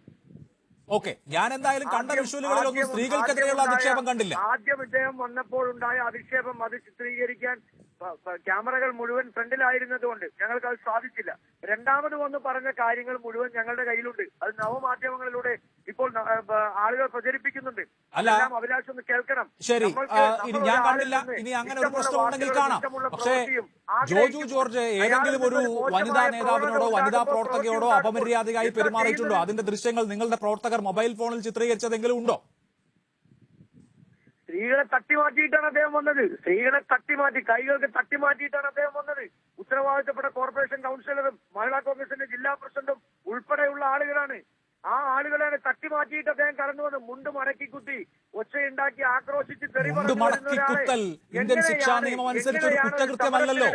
ഒരു പ്രതിഷേധത്തിനിടയിൽ എങ്ങനെയാണ് അദ്ദേഹത്തെ സ്വീകരിക്കണം എന്ന് പ്രവർത്തകർ അദ്ദേഹത്തെ സ്വീകരിക്കണമെന്ന് നമ്മൾ ഉദ്ദേശിക്കുന്നത്. പ്രവർത്തകർ സ്വീകരിക്കേണ്ട പോട്ടെ, പ്രവർത്തകർക്ക് ദേഷ്യം ഉണ്ടാവും. മുണ്ട് മടക്കി കുത്തി എന്നുള്ളത് ശരി, ബാക്കിയുള്ള ദൃശ്യങ്ങളൊന്നും ഞാൻ കണ്ടിട്ടില്ല. ഇനിയിപ്പോ ഞാൻ എല്ലാ ദൃശ്യങ്ങളും ഇതുവരെ കണ്ടു കഴിഞ്ഞു എന്ന അവകാശവാദമൊന്നുമില്ല. ഞാൻ കണ്ട ദൃശ്യങ്ങളിൽ എന്തായാലും സ്ത്രീകളോട് അപമര്യാദയായി പെരുമാറുന്നതില്ല. ഇനി വരുന്ന പുതിയ ദൃശ്യങ്ങളിൽ അങ്ങനെ ഉണ്ടെങ്കിൽ അത് പരിശോധിക്കാം. ഇതിനകത്ത് ഷിയാസ്, ഒരാൾ ഒരു പ്രതികരണം നടത്തുന്നു എന്നുള്ളതിനെ കോൺഗ്രസ് പോലെ ഒരു പാർട്ടി ഇങ്ങനെ വൈകാരികമായി കണ്ടാൽ, ഇപ്പോ അദ്ദേഹത്തിന്റെ വീട് തൃശ്ശൂർ ജില്ലയിലുള്ള അദ്ദേഹത്തിന്റെ വീടിന് നേരെ മാർച്ച് നടക്കുന്നു. മാളയിൽ ഇദ്ദേഹത്തെ കാല് കുത്തിക്കില്ല എന്നാണ് അവിടുത്തെ കോൺഗ്രസ് ഘടകമോ യൂത്ത് കോൺഗ്രസോ മറ്റോ പ്രഖ്യാപിച്ചിട്ടുള്ളത്. ഇതൊക്കെ നോക്കൂ, എന്ത് അവസ്ഥയാണ് നോക്കൂ. ഒരു വ്യക്തി പ്രതികരിക്കുന്നു, ആ പ്രതികരണം നിങ്ങൾക്ക് ഇഷ്ടപ്പെട്ടില്ല, ആക്ഷേപകരമായി തോന്നുന്നു, അതിന് അയാളുടെ വീട്ടിലേക്ക് മാർച്ച് നടത്തുക, അയാളെ മാളയിൽ കാല് കുത്തിക്കില്ല, ജന്മനാട്ടിൽ കാല് കുത്തിക്കില്ല എന്ന് പ്രഖ്യാപിക്കുക. എന്തൊരു ഫാഷിസ്റ്റിക് ആയിട്ടുള്ള ഏർപ്പാടാണ് ഇത്. കോൺഗ്രസ് പോലെ ഒരു പാർട്ടിക്ക് ചേരുന്നതാണോ ഇതൊക്കെ? കോൺഗ്രസിന്റെ ഒരു ശൈലി അങ്ങനെയല്ല അഭിലാഷ്. ഒരു സ്വാഭാവികമായിട്ടുണ്ടായ ഒരു പ്രതിഷേധമായി അതിനെ കണ്ടാൽ മതി. സ്വാഭാവികമായിട്ടും ഇത്തരത്തിൽ നമ്മൾ ഒരു വലിയ സമരത്തിന് നേതൃത്വം കൊടുക്കുക, പാവപ്പെട്ടവരൊപ്പം നിന്ന് എന്നെ പോലെയുള്ള നിങ്ങളെ പോലെയുള്ള സാധാരണക്കാർ ജീവിക്കാൻ കഴിയാത്ത സാഹചര്യമാണ്. ഏത് സമരത്തിലേക്ക് നമ്മൾ പോകും, ഒരു സംശയവും വേണ്ട കാര്യത്തിൽ. തീക്ഷണമായ സമരത്തിലേക്ക് നമ്മൾ പോകും. അങ്ങനെ പോകേണ്ട ഒരു കാലഘട്ടമാണ്. അങ്ങനെ പോകാതെ നിവർത്തിയില്ല. നമ്മൾ മാന്യതയും മര്യാദയും ഒക്കെ വിട്ട് ഒരു സമരത്തിലേക്ക്, തീക്ഷണമായ ഒരു സമരത്തിലേക്ക് പോകേണ്ടി വരും. അതാണ് ഈ കാലഘട്ടം. അപ്പോൾ എന്തിനും ഏതിനും ഒരു ഫാസിസ്റ്റ് ശൈലി സ്വീകരിക്കുന്ന ഭരണാധികാരികൾക്കെതിരായി ഒരു സമരം ചെയ്യാൻ ആളുകൾ ആരും മടിക്കില്ല. അവർക്ക് ജീവിക്കാൻ കഴിയുന്നില്ല. സമരം ചെയ്യണം. ഒരു സംശയവുമില്ല അക്കാര്യത്തിൽ. ജോജു ജോർജിനെതിരെ അല്ലല്ലോ, കേന്ദ്ര സർക്കാരിനെതിരെയല്ലേ സമരം ചെയ്യേണ്ടത്. ജോജു ജോർജിനെ മാളയിൽ കാലുകുത്തിക്കില്ല എന്ന് പറഞ്ഞതുകൊണ്ടോ അദ്ദേഹത്തിന്റെ വീടിന് നേരെ മാർച്ച് നടത്തിയതുകൊണ്ടോ എണ്ണവില കുറയില്ല എന്ന് നമുക്കറിയാം. ജനങ്ങളുടെ ദുരിതവും കുറയില്ല. മറിച്ച് നമ്മൾ അഭിപ്രായം പറഞ്ഞ ഒരാളെ, ഇന്ത്യൻ ഭരണഘടനയുടെ 19(1)A അനുച്ഛേദം എല്ലാ ഇന്ത്യൻ പൗരന്മാർക്കും അഭിപ്രായ സ്വാതന്ത്ര്യം നൽകുന്നുണ്ട്. ആ അഭിപ്രായ സ്വാതന്ത്ര്യം ഉപയോഗിച്ച ഒരാളെ ആദ്യം അപകീർത്തിപ്പെടുത്താൻ, പിന്നീട് ആക്രമിക്കാൻ, പിന്നെ അദ്ദേഹത്തെ ഇനി അങ്ങോട്ട് ഭീഷണിപ്പെടുത്താൻ ഒക്കെ ശ്രമിക്കുന്നത് നമ്മുടെ ജനാധിപത്യ പൈതൃകത്തിനും കോൺഗ്രസിന്റെ തന്നെ പൈതൃകത്തിനും എത്രമാത്രം യോജിക്കുന്നതാണ് എന്നുള്ളതാണ് ഞാനിവിടെ ഉയർത്തിക്കാണിക്കുന്ന പ്രശ്നം. അഭിലാഷെ, മുഖ്യമന്ത്രി ഉമ്മൻചാണ്ടിയുടെ വാഹനം എറിഞ്ഞ് തകർത്ത് അദ്ദേഹത്തിന് പരിക്ക് പറ്റിയ ആളുകൾ വന്നിരുന്ന് പറയുന്ന അവകാശവാദങ്ങളും അവരുടെ ആദർശ പ്രസംഗങ്ങളൊന്നും നിങ്ങൾ കേൾക്കണ്ട. ഞങ്ങൾ അത്രയൊന്നും ചെയ്തിട്ടില്ല. അല്ലല്ലോ, അന്ന് ഞാൻ ഓർക്കുന്നുണ്ട് 2014 ഇതേ ഒരു 9 മണിക്ക് അന്ന് കോൺഗ്രസിന്റെ പ്രതിനിധികളായി വന്നത് ആരാണെന്ന് പോലും എനിക്ക് ഓർമ്മയുണ്ട്. എത്രയോ ദിവസം നമ്മളത് ചർച്ച ചെയ്തിട്ടുണ്ട്. മുഖ്യമന്ത്രിക്കെതിരെയല്ല, ആർക്കെതിരെയും ഒരു കല്ലും വീഴാൻ പാടില്ല എന്നുള്ളതാണ് നമ്മുടെ ഒരു പൊതു നിലപാട്. ഞങ്ങൾ ഈ നാട്ടിലെ പാവപ്പെട്ടവർക്ക് വേണ്ടി നടത്തിയ ഒരു സമരം ഒരു പാതകമായി പോയി എന്ന് വെച്ചാൽ അത് ഏറ്റെടുക്കാൻ ഞങ്ങൾ തയ്യാറാണ്. ഞാൻ അവിടെ പറഞ്ഞു, ഇതുകൊണ്ട് ആർക്കെങ്കിലും ഒരു ബുദ്ധിമുട്ടുണ്ടായിട്ടുണ്ടെങ്കിൽ അരമണിക്കൂർ കൊണ്ട് ഞാൻ മാപ്പ് ചോദിക്കുന്നു. കാരണം ഇത് കോൺഗ്രസ് നടത്തിയ സമരമാണ്, സാധാരണക്കാരന് വേണ്ടി നടത്തിയ സമരമാണ്. 110 രൂപയും 104 രൂപ എടുത്ത് ഡീസലും പെട്രോളും അടിക്കാൻ ഞങ്ങളുടെ കയ്യിൽ പണമില്ല. ഞങ്ങൾക്ക് തൊഴിലില്ല, ആളുകൾക്ക് ജോലിയില്ല, പണം കിട്ടുന്നില്ല, ദാരിദ്ര്യത്തിലെ പടുകുഴിയിലാണ്. തീർച്ചയായിട്ടുമാണ് അതിനെതിരെ രാജ്യവ്യാപകമായി സമരം വരണം. ശ്രീ ഷിയാസ്, ആളുകളുടെ കയ്യിൽ പണമില്ല, അവർ ഇങ്ങനെ ഉയർന്ന തുകയ്ക്ക് ഡീസലും പെട്രോളും അടിക്കാൻ നിർബന്ധിതരാകുന്നു. പക്ഷേ അതേ മട്ടിൽ ഈ പറയുന്ന 110 രൂപയ്ക്ക് പെട്രോൾ അടിച്ച് വണ്ടി ഓടിക്കുന്ന ഒരു ടാക്സിക്കാരനും എത്രയോ ടാക്സിക്കാര് ഇന്നും ഒക്കെ ഇങ്ങനെ ഈ സമരത്തിനിടയിൽ തന്നെ ക്ലച്ചും താങ്ങി എത്ര സമയം അവിടെ കിടന്നിട്ടുണ്ടാവും. ഓട്ടോറിക്ഷ ഡ്രൈവർമാരടക്കം എത്ര പേര് നിങ്ങൾ ഇന്റർവ്യൂ ചെയ്തു, എത്ര പേര് പറഞ്ഞു ഞങ്ങൾ ജോജു അടുത്ത് നിന്ന് സംസാരിച്ചിരുന്ന ആളുകളൊക്കെയും ഇത് വലിയ പ്രശ്നമാണ്. പെട്രോൾ വില വർധനവിൽ ഞങ്ങൾക്ക് അമർഷമുണ്ട്, പക്ഷേ ഇങ്ങനെ റോഡിൽ അത്യാവശ്യത്തിന് പോകുമ്പോൾ കിടക്കാൻ പറ്റുന്നില്ല എന്നാണ് എല്ലാവരും പറഞ്ഞത്. ഞാൻ നോക്കുമ്പോൾ ഷിയാസ്, എറണാകുളം പോലത്തെ ഒരു പട്ടണത്തിൽ ഇതുപോലെ ഒരു സമരം നടത്തുന്ന കാര്യത്തിൽ ഇനിയെങ്കിലും ഒരു പുനർവിചിന്തനം നിങ്ങൾക്ക് മാത്രമല്ല എല്ലാ പാർട്ടികൾക്കും ഉണ്ടാകുമോ? നിശ്ചയമായും സമരം ചെയ്യണം, പക്ഷേ ജനങ്ങളുടെ മൊബിലിറ്റിയെ ബാധിക്കുന്ന വിധത്തിലുള്ള സമരം ചെയ്യുന്ന കാര്യത്തിൽ ഒരു പുനർവിചിന്തനം ആവശ്യമുണ്ട് എന്ന തോന്നൽ ഇന്നത്തെ ദിവസത്തെ പാഠത്തിൽ നിന്നുണ്ടോ? സ്വാഭാവികമായിട്ടും നമുക്ക് ചർച്ച ചെയ്യാവുന്ന ഒരു ഡിബേറ്റിന്റെ വിഷയം കൂടിയാണത്. തീർച്ചയായും അത് ചർച്ച ചെയ്യും. പക്ഷേ അധികാരികളുടെ കണ്ണ് തുറക്കാൻ ഏതറ്റം വരെയും നമ്മൾ പോകണം. ഏതറ്റം വരെയുള്ള സമരത്തിൽ നമ്മൾ പങ്കെടുക്കണം. ഇവിടെ ഹർത്താലുകൾ നടക്കുന്നുണ്ട്, ബന്ധുകൾ നടക്കുന്നുണ്ട്, ജനങ്ങളുടെ സഞ്ചാര സ്വാതന്ത്ര്യം മുഴുവൻ എല്ലാ പാർട്ടികളും നടത്തുന്നുണ്ട്. കോൺഗ്രസ് മാത്രമല്ലല്ലോ, എല്ലാ പാർട്ടികളും ശരി, എല്ലാ പാർട്ടികളും നടത്തുന്നുണ്ട്. പക്ഷേ അത് ജനാധിപത്യ വിരുദ്ധമാകാൻ പാടില്ല എന്നുള്ളതാണ് എന്റെ അഭിപ്രായം. ഞാൻ വരാം ശ്രീ മുഹമ്മദ് ഷിയാസ്, താങ്കളിലേക്ക് ഞാൻ അങ്ങനെയൊക്കെ വരാം. ശ്രീ ഡി ഉണ്ണികൃഷ്ണൻ, ഇവിടെ എറണാകുളം DCC പ്രസിഡന്റ് ചൂണ്ടിക്കാണിക്കുന്ന ചില പ്രധാനപ്പെട്ട ഇഷ്യൂസ് ഉണ്ട്. അവർ നേരത്തെ കൂട്ടി അനൗൺസ് ചെയ്ത് ഒരു സമരം നടത്തുന്നു, അത് ജനങ്ങൾക്ക് ബുദ്ധിമുട്ടുണ്ടാക്കി എന്ന കാര്യത്തിൽ അവർക്കിപ്പോൾ ഖേദവുമുണ്ട് ആ കാര്യത്തിൽ. പക്ഷേ ജോജു ജോർജ് ഒരു സമരത്തോട്, ഒരു ജനാധിപത്യ കക്ഷി നടത്തിയ സമരത്തോട് പുലർത്തിയ സമീപനം, അദ്ദേഹം പറഞ്ഞ വാക്കുകൾ, അദ്ദേഹത്തിന്റെ വികാരം എക്സ്പ്രസ് ചെയ്യാൻ ഉപയോഗിച്ച അദ്ദേഹത്തിന്റെ മാനറിസംസ്, ഇതൊക്കെ ഈ കോൺഗ്രസിന്റെ പ്രവർത്തകർക്ക് വലിയ തോതിൽ അധിക്ഷേപകരമായി തോന്നി എന്നുള്ളതാണ് അതിലെ ഒരു പ്രധാനപ്പെട്ട ഘടകം. അപ്പോൾ ആ കാര്യത്തിന് താങ്കൾ എന്ത് സമാധാനം പറയും? അതിനകത്ത് ഞാൻ വ്യക്തിപരമായ സമാധാനം പറയേണ്ട ഒരു വിഷയമാണെന്ന് എനിക്ക് തോന്നുന്നില്ല അഭിലാഷ്. ഞാൻ ഈ ചർച്ച കേൾക്കുമ്പോൾ എനിക്ക് തോന്നിയത് എന്താണെന്ന് വെച്ചാൽ, ഇന്ന് നടന്നത് സത്യത്തിൽ നമ്മള് നടക്കേണ്ട ഒരു സംഗതിയാണ്. കാരണം ഒരു സമരം നടക്കുന്നു, ആ സമരത്തിനോടുള്ള വിയോജിപ്പ് അതിന്റെ വേദിയിൽ തന്നെ ഒരു കലാകാരൻ പോയി പ്രകടിപ്പിക്കുന്നു. അയാളുടെ ഭാഷ എന്തുമാകട്ടെ, അയാളുടെ വൈകാരികതയുടെ തീവ്രത എന്തുമാകട്ടെ, അയാൾ പോയി അത് പ്രകടിപ്പിക്കുന്നു.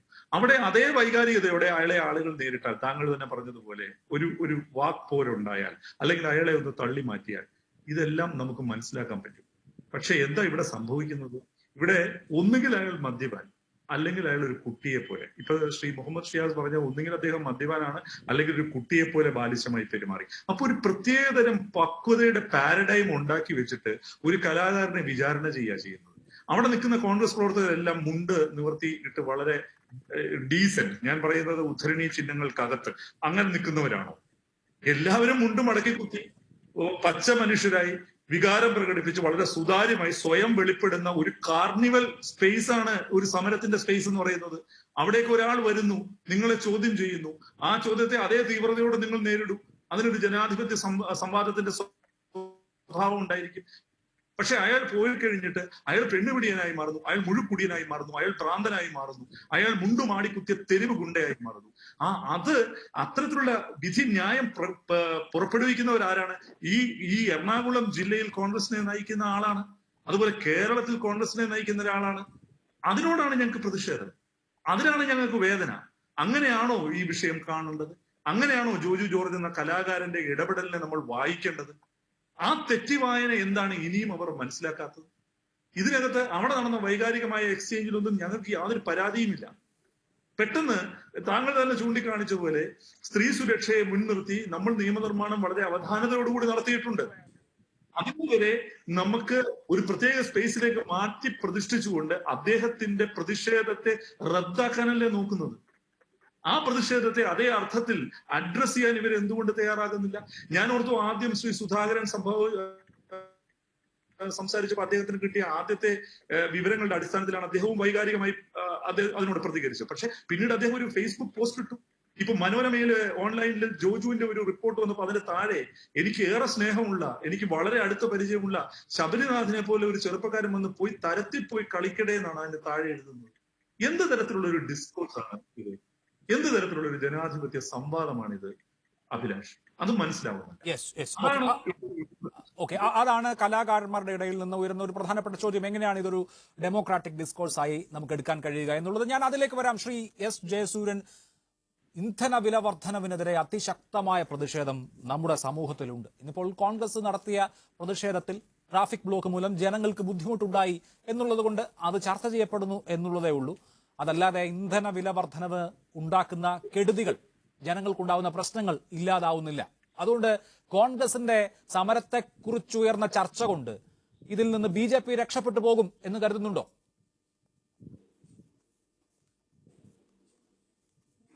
അരമണിക്കൂറിലേറെ ഈ ചർച്ച നടന്നതുകൊണ്ട് ഞാൻ അതേക്കുറിച്ച് ഒരു വാക്ക് പറഞ്ഞിട്ട് താങ്കളുടെ ചോദ്യത്തിലേക്ക് വരാം. കോൺഗ്രസ് എന്ന് പറഞ്ഞ പാർട്ടി അസ്തമിച്ചു എന്നതിന്റെ തെളിവാണ് ഇന്ന് നടന്ന സംഭവം. കോൺഗ്രസ് സംസ്കാരമുള്ള ഏതെങ്കിലും നേതാവ്, ജില്ലാ നേതാവോ സംസ്ഥാന നേതാവോ ഉണ്ടായിരുന്നെങ്കിൽ ആദ്യം ചെയ്യേണ്ടിയിരുന്നത് ജോജു ജോർജിനോട് മാപ്പ് പറയുക, കേരളീയ പൊതുസമൂഹത്തോട് മാപ്പ് പറയുക, ഇതായിരുന്നു വേണ്ടത്. ജോജു ജോർജ് പറയുന്നുണ്ട്, എന്റെ അമ്മ കോൺഗ്രസുകാരിയാണ്, ഞാനൊരു കോൺഗ്രസുകാരിയുടെ മകനാണ്. ആ ഒരു സ്വാതന്ത്ര്യത്തോടു കൂടിയായിരിക്കും ജോജു ജോർജ് അവിടെ പ്രതികരിച്ചത്. പ്രതികരിക്കാനുള്ള കാരണം അദ്ദേഹം പറയുന്നുണ്ട്. ഒരു കുട്ടി ആംബുലൻസ് പോലും കിട്ടാതെ ഒരു കുട്ടി കീമോതെറാപ്പിക്ക് കൊണ്ടുപോകേണ്ടതായ ഒരു സാഹചര്യത്തിൽ ആ കുട്ടി വഴിയിൽ തടസ്സപ്പെട്ട് കിടക്കുന്നു. അവിടെ യാതൊരു വിധത്തിലുള്ള മറ്റു സൗകര്യങ്ങളുമില്ല. ആ വാഹനത്തിലാണെങ്കിൽ AC-യും ഇല്ല. ഇതൊക്കെ കണ്ടുകൊണ്ട് നിന്നപ്പോൾ ഉണ്ടായ ആ രോഷമാണ് ഞാൻ അവിടെ പ്രകടിപ്പിച്ചത് എന്ന് അദ്ദേഹം പറയുന്നുണ്ട്. അപ്പൊ അത്രയും പച്ചയായി ഒരു സിനിമാ നടൻ ഒരു സാധാരണക്കാരനെ പോലെ വന്ന് പ്രതികരിക്കുമ്പോ അദ്ദേഹം ആദ്യം മദ്യപാനിയാണെന്ന് പറഞ്ഞു. അത് തെളിയിക്കപ്പെടാൻ കഴിഞ്ഞില്ല. ആശുപത്രിയിൽ പോയപ്പോ അത് തെറ്റാണ് എന്ന് കണ്ടുപിടിച്ചു. അപ്പോൾ അദ്ദേഹം മയക്കുമരുന്ന് കഴിച്ചു അല്ലെങ്കിൽ മറ്റു രീതിയിലാണ് എന്നൊക്കെ ഉള്ള ആക്ഷേപങ്ങൾ തുടരുന്നു. ഈ നിമിഷം വരെ സംസ്ഥാന നേതാവോ ജില്ലാ നേതാവോ ആരും ഞങ്ങൾക്കൊരു തെറ്റുപറ്റി, മഹാത്മാഗാന്ധിക്ക് തെറ്റുപറ്റിയാൽ മഹാത്മാഗാന്ധി സമ്മതിച്ചിട്ടുണ്ടല്ലോ, എനിക്ക് തെറ്റുപറ്റി എന്ന് പറഞ്ഞിട്ടുണ്ടല്ലോ പലപ്പോഴും. പക്ഷെ ഇവിടെ കോൺഗ്രസ് എന്താ അത് പറയാത്തത് എന്ന് ചോദിച്ചാൽ കോൺഗ്രസ് അസ്തമിച്ചിരിക്കുന്നു. കോൺഗ്രസ് ഒരു കണ്ണൂർ സ്റ്റൈലിലേക്ക് മാറി ആ ഒരു തരത്തിൽ പാർട്ടി അല്ലാതായിരിക്കുന്നു. ഞാനിപ്പോൾ ഈ ചർച്ച നടന്നതുകൊണ്ട് ഞാനതിൽ ഇടപെട്ട് ഇത്രയും പറഞ്ഞു എന്ന് മാത്രമേ ഉള്ളൂ. അതുകൊണ്ട് കോൺഗ്രസിന് യാതൊരു പ്രതീക്ഷയുമില്ല. കാരണം വേറൊരു വസ്തുതയുണ്ട്. കോൺഗ്രസ് ആണല്ലോ ഈ വിലവർദ്ധനവിനുള്ള വഴി തുറന്നിട്ടത്. മൻമോഹൻ സിംഗിന്റെ കാലത്താണല്ലോ ഈ രീതിയിൽ വില നിശ്ചയിക്കാനുള്ള സംവിധാനമെല്ലാം ഏർപ്പെടുത്തിയത്. അതുകൊണ്ട് കോൺഗ്രസ് നടത്തുന്ന സമരം കോൺഗ്രസിനെതിരായിട്ട് തന്നെയുള്ള സമരമാണ്.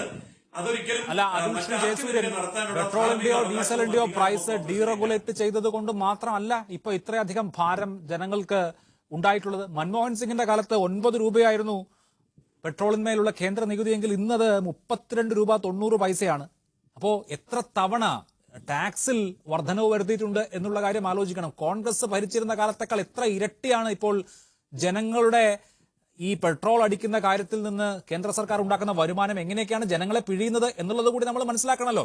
പ്രൈസ് ഡീറെഗുലേറ്റ് ചെയ്തത് മാത്രമല്ലല്ലോ പ്രശ്നം. അല്ല, ഞാനതേക്കുറിച്ച് തന്നെ പറയാം. കേന്ദ്രത്തിന് ഈ കാര്യത്തെക്കുറിച്ച് വളരെ വ്യക്തമായ ബോധ്യമുള്ളത് കൊണ്ടാണല്ലോ കേന്ദ്രം പറഞ്ഞു ഈ വില കുറയ്ക്കേണ്ടത് ആവശ്യമാണ്. ഞാനും പറയുന്നു വില കുറയ്ക്കേണ്ടത് ആവശ്യമാണ്. എന്നാൽ ആ വില കുറയ്ക്കാൻ ഉള്ള ചുമതല കേന്ദ്രത്തിന് മാത്രമാണ് എന്ന് ശാഠ്യം പിടിക്കുന്നിടത്താണ് ഈ പ്രശ്നം. കേന്ദ്രമാണ് വിലവർദ്ധന ഉണ്ടാക്കിയത് എങ്കിൽ കേന്ദ്രം തന്നെ പറഞ്ഞല്ലോ ഇത് GSTയുടെ കീഴിൽ കൊണ്ടുവരാം. അപ്പോൾ GSTയുടെ കീഴിൽ കൊണ്ടുവന്നു കഴിയുമ്പോൾ അതിന് എത്രയോ വില കുറയ്ക്കാൻ കഴിയും. GSTയുടെ പരമാവധി എന്ന് പറയുന്നത് 28% അല്ലേ. ഇനി 28 എന്നുള്ളത് താഴേക്ക് കൊണ്ടുവരണമെങ്കിൽ അതും GST കൌൺസിലിന് തീരുമാനിക്കാൻ അധികാരമുണ്ടല്ലോ. അപ്പോൾ ഏത് തരത്തിൽ വേണമോ അത് ഈ രാജ്യത്തെ സംസ്ഥാനങ്ങളും കേന്ദ്ര ഗവൺമെന്റും കൂടെ ഒന്നിച്ചിരുന്ന് തീരുമാനിക്കാൻ തയ്യാറാണ് എന്ന് പറഞ്ഞ് പെട്രോളിയം ഉൽപ്പന്നങ്ങളുടെ വില കുറയ്ക്കുന്നതിനെ സംബന്ധിച്ചുള്ള GST കൌൺസിൽ പ്രത്യേകം വിളിച്ചു ചേർത്ത അജണ്ടയോടുകൂടി കൂടുന്ന സമയത്ത് എന്താ ഉണ്ടായത്? നമ്മുടെ സംസ്ഥാന ഗവൺമെന്റല്ലേ ആദ്യമായിട്ട് നമ്മുടെ മുഖ്യമന്ത്രിയും ധനമന്ത്രിയും അല്ലേ നേതൃത്വം എന്നിട്ട് രാജ്യവ്യാപകമായിട്ട് പ്രചരണം നടത്തിയത്. അല്ല, ഈ രാജ്യത്തെ ബഹുഭൂരിപക്ഷം സംസ്ഥാനങ്ങളും ഭരിക്കുന്നത് ബി.ജെ.പിയോ ബി.ജെ.പിയുടെ സഖ്യകക്ഷികളോ ആണല്ലോ. കേരളം എന്ന് പറയുന്ന ഒരു സംസ്ഥാനത്തിന് വിചാരിച്ചാൽ GST കൌൺസിലിൽ ഭൂരിപക്ഷം ഇല്ലല്ലോ സാർ. രാജ്യം ഭരിക്കുന്ന കക്ഷിക്ക് പെട്രോളിയം ഉൽപ്പന്നങ്ങളെ GSTയിൽ കൊണ്ടുവരണമെങ്കിൽ അങ്ങനെ ആകാം. ബഹുഭൂരിപക്ഷം സംസ്ഥാനങ്ങളും ഭരിക്കുന്നത് ബി.ജെ.പിയാണ്, കേന്ദ്ര സർക്കാർ ഭരിക്കുന്നതും ബി.ജെ.പിയാണ്. അതുകൊണ്ട് GST കൌൺസിലിൽ അങ്ങനെ ഒരു പ്രപ്പോസൽ വരട്ടെ. അതല്ലാതെ ഇല്ലാത്തൊരു കാര്യം അങ്ങനെ ഒന്നും വരുന്നില്ല എന്ന് കണ്ട് ഞങ്ങൾ GSTയിൽ പെടുത്താൻ തയ്യാറാണ്, ആലോചിക്കാം എന്ന് പറഞ്ഞതുകൊണ്ടൊന്നും ഒരു കാര്യവും നടക്കുന്നില്ലല്ലോ. അല്ല, ഞാൻ പറയട്ടെ, അതായത് BJP ഭരിക്കുന്ന സംസ്ഥാനങ്ങൾക്ക് GST കൌൺസിലിന്റെ തീരുമാനം തിരുത്താനുള്ള ഭൂരിപക്ഷം ഉണ്ടായിരുന്നുവെങ്കിൽ അത് തീർച്ചയായിട്ടും നടപ്പാക്കുമായിരുന്നു. അതിനുള്ള ഭൂരിപക്ഷം BJP ഭരിക്കുന്ന സംസ്ഥാനങ്ങൾക്ക് ഇല്ലാത്തത് കൊണ്ടാണല്ലോ മറ്റ് സംസ്ഥാന ഗവൺമെന്റുകളുടെ പിന്തുണ തേടിയത്. അതല്ലെങ്കിൽ GSTയിൽ ഉൾപ്പെടുത്താൻ തയ്യാറാണ് എന്ന് ആവർത്തിച്ച് പറയുന്ന കേന്ദ്ര ഗവൺമെന്റിന് GST കൌൺസിലിൽ സ്വന്തമായി ഭൂരിപക്ഷമുണ്ട് എങ്കിൽ, അതായത് സംസ്ഥാനം BJP ഭരിക്കുന്ന സംസ്ഥാനങ്ങളും BJP ഭരിക്കുന്ന ഉത്തർപ്രദേശ് സർക്കാർ പെട്രോളിയം ഉൽപ്പന്നങ്ങളെ GSTയിൽ പെടുത്തുന്ന കാര്യത്തിൽ അനുകൂലമായ നിലപാടെടുത്ത സംസ്ഥാനമായിരുന്നു. ഓക്കെ, എസ് സതീഷ്, നോക്കൂ, എണ്ണ വില വർധനവ് ഓരോ ദിവസവും സംഭവിക്കുന്നു. അന്താരാഷ്ട്ര വിപണിയിലെ ക്രൂഡ് ഓയിലിന്റെ പ്രൈസ് ഉയർന്നു തന്നെ നിൽക്കുകയാണ്. ആ ടെൻഡൻസി തുടരും എന്നാണ് എല്ലാ സൂചനയും. അങ്ങനെയാണെങ്കിൽ പെട്രോൾ വില 150 രൂപയിലെത്തുന്ന ദിവസം വളരെ ദൂരത്തല്ല, അടുത്ത് തന്നെ ഉണ്ടാവുകയാണ്. എല്ലാ ദിവസവും പെട്രോളിന് വില വർദ്ധിച്ചുകൊണ്ടിരിക്കുകയാണ്. ഇന്നിപ്പോ കൊമേഴ്ഷ്യൽ ആവശ്യത്തിനുള്ള ഗ്യാസ് സിലിണ്ടറിന്റെ പ്രൈസ് 300 രൂപയോളം വർദ്ധിച്ചു കഴിഞ്ഞു. നാളെ മുതൽ ഹോട്ടലിലെ ഭക്ഷണം കൂടുതൽ ചെലവേറിയതായി മാറുകയാണ്. ഇങ്ങനെ സമഗ്രമായ വിലവർദ്ധനയ്ക്കുള്ള എല്ലാ സാഹചര്യവും ഓരോ ദിവസവും ഉണ്ടായിക്കൊണ്ടിരിക്കുമ്പോൾ സമരം ചെയ്യേണ്ടി വരുമല്ലോ. കോൺഗ്രസിന്റെ സമരം എന്തായാലും ഈ നിലയ്ക്ക് ചില വിവാദങ്ങൾ ഉണ്ടാക്കി എന്നുള്ളതുകൊണ്ട് സമരം നിർത്തിവെക്കാൻ പറ്റില്ലല്ലോ. എങ്ങനെ സമരം ചെയ്യാനാണ് ഉദ്ദേശിക്കുന്നത്?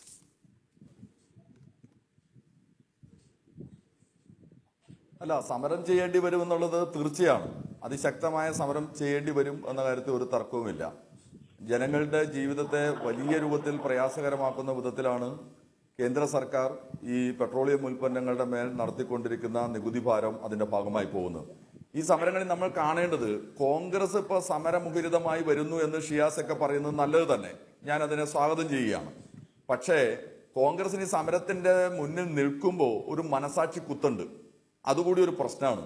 അതെന്തോന്ന് വെച്ചാൽ, ഇവിടെ സൂചിപ്പിച്ച പോലെ ഈ അവസ്ഥയിലേക്ക് ഈ രാജ്യത്തെ കൊണ്ടുചെന്ന് എത്തിച്ച നയം കൊണ്ടുവന്നത് ഞങ്ങളാണല്ലോ എന്ന ചോദ്യം അവരുടെ മുമ്പിലുണ്ട്. പെട്രോളിയം ഉൽപ്പന്നങ്ങളുടെ വില നിയന്ത്രണാവകാശം ആദ്യം തന്നെ വിട്ടുകൊടുക്കാൻ തീരുമാനമെടുത്തത്, കോർപ്പറേറ്റുകൾക്ക് വിട്ടുകൊടുക്കാൻ തീരുമാനമെടുത്തത് ഈ കോൺഗ്രസ് ആണല്ലോ. കോൺഗ്രസ് സമരം ചെയ്യുന്നതിന് മുമ്പേ ഇന്ത്യൻ ജനതയോട് തുറന്നു പറയേണ്ട ഒരു കാര്യം, ഏതാനും കഴിഞ്ഞ മാസം VM സുധീരൻ AICC കഴിച്ച കത്തിന്റെ ഉള്ളടക്കവും അതാണെന്ന് ചില മാധ്യമങ്ങൾ പറയുകയുണ്ടായി. 1990കളിൽ തങ്ങൾ കൊണ്ടുവന്ന പുത്തൻ സാമ്പത്തിക നയം തെറ്റായി പോയി എന്ന് പറയാൻ കോൺഗ്രസ് തയ്യാറാണ്. ഞാൻ നേരത്തെ പറഞ്ഞതുപോലെ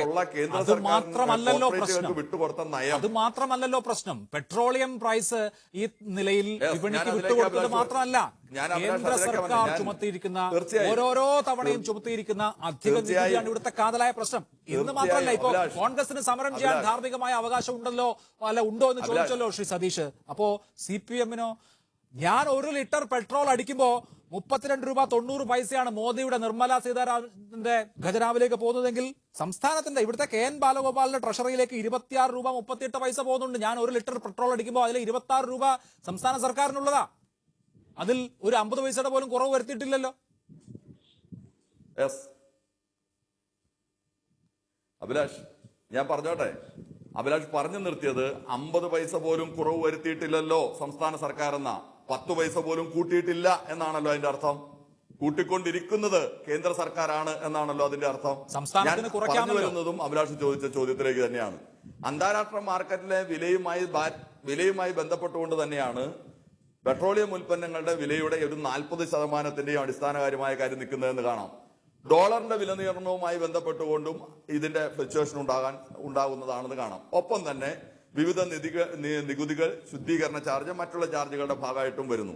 ഇവിടെ ഞാൻ അടിസ്ഥാനപരമായി പറഞ്ഞ കാര്യം, കോൺഗ്രസ് ഈ നയം നടപ്പാക്കിയവരാണ്, ഈ നയം വിട്ടുകൊടുത്തവരാണ്. നേരത്തെ ഈ രൂപത്തിലായിരുന്നില്ലല്ലോ, പാർലമെന്റിന്റെ അംഗീകാരം കൂടി വേണമായിരുന്നല്ലോ.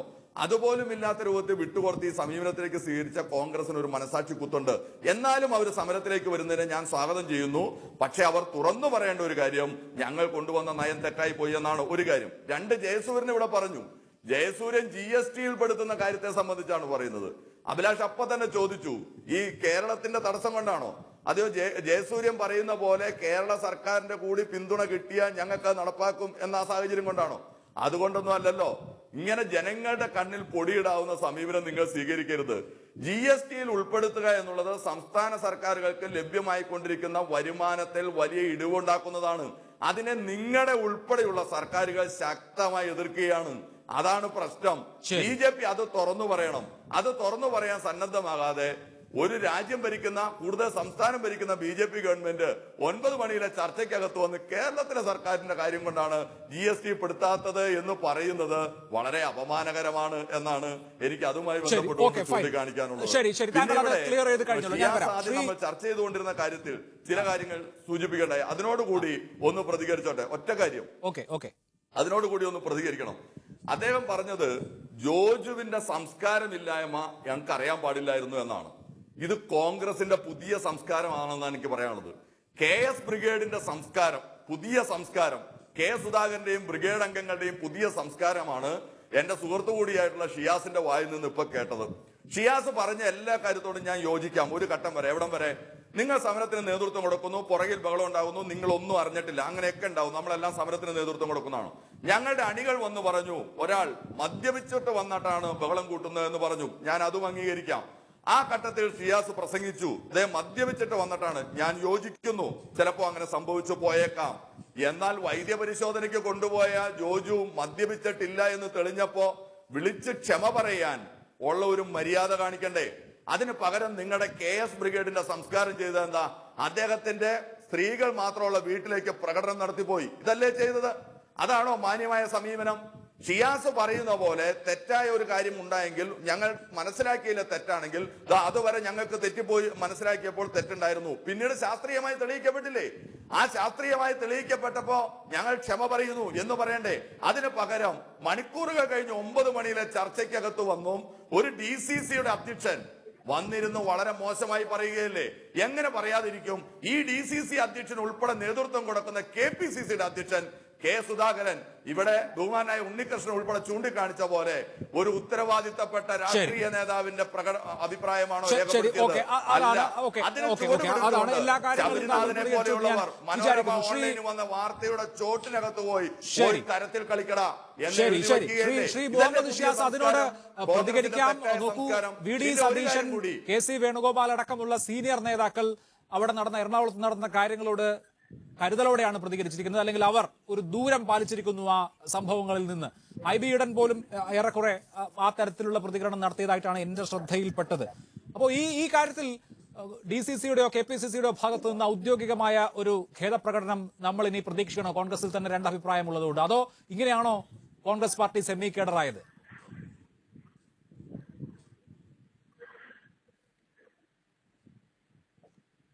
ശ്രീ ഷിയാസ്, കേൾക്കാമോ? എന്നോടാണോ? അതെ അതെ. അഭിലാഷ് ഇതിനകത്ത് ജോർജ് ജോർജ് അല്ലല്ലോ ഇതിനകത്ത് വിഷയം.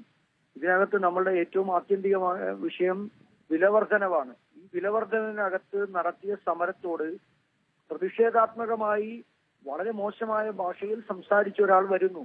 അദ്ദേഹം ഒരു ഏറ്റവും സമൂഹത്തിൽ ഏറ്റവും വിലപ്പെട്ട സംഭാവനകൾ നൽകുന്ന ഒരു നല്ല നടൻ, ഞാൻ കൂടി ആരാധിക്കുന്ന നല്ലൊരു നടനാണ്.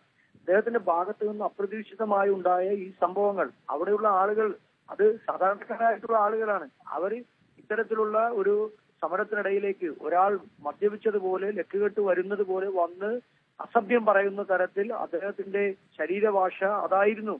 അങ്ങനെ ഉണ്ടായ ഒരു അനിഷ്ട സംഭവമാണ്. അത് ഞാൻ മനസ്സിലാക്കുന്നു. അതിലൊന്നും യാതൊരു കുഴപ്പവുമില്ല.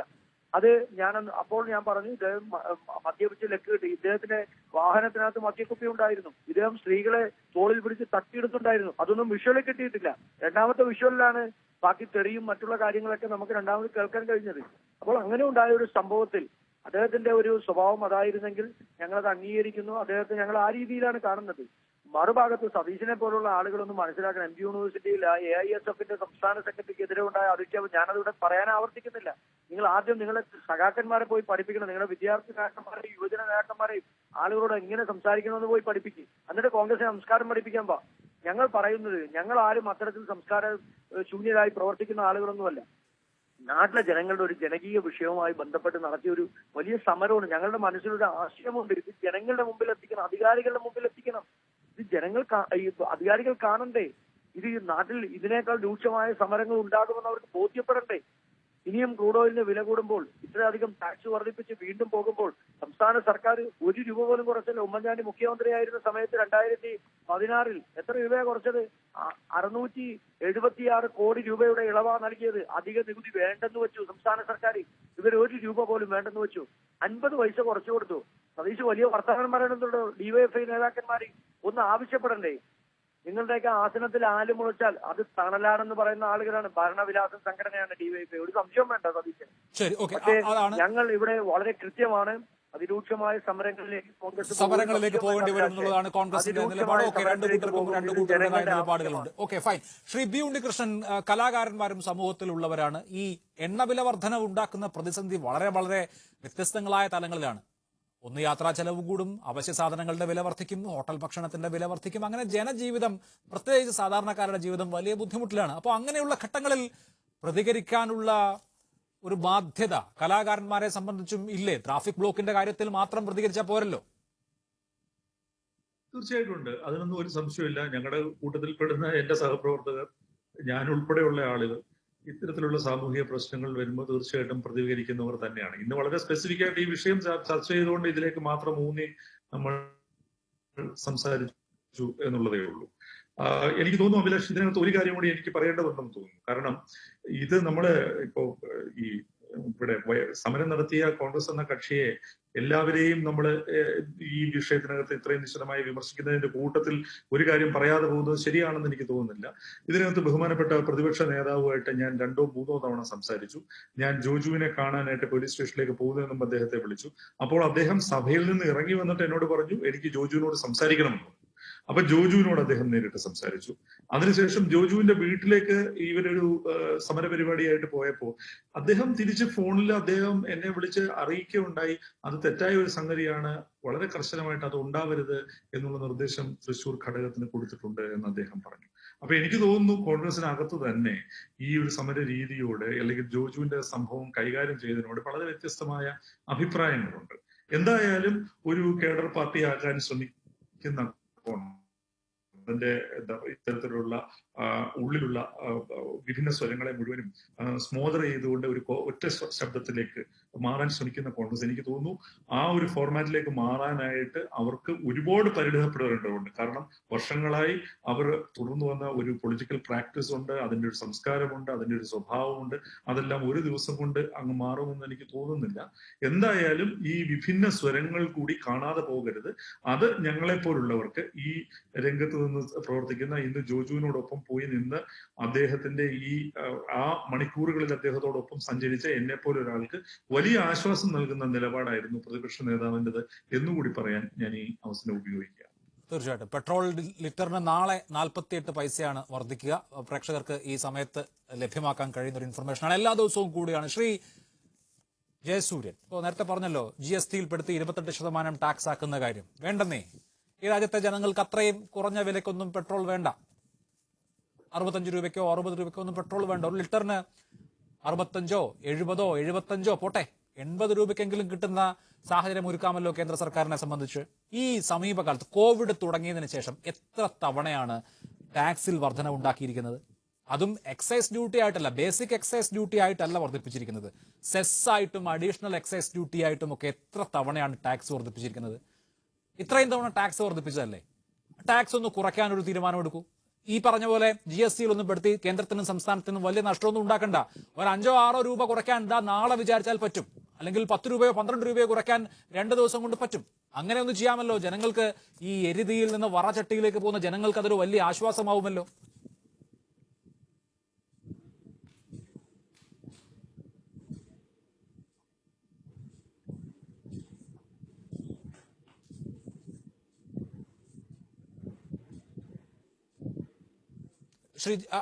ശ്രീ ജയസൂര്യൻ, അങ്ങയോടാണ് എന്റെ ചോദ്യം. കേൾക്കാമോ?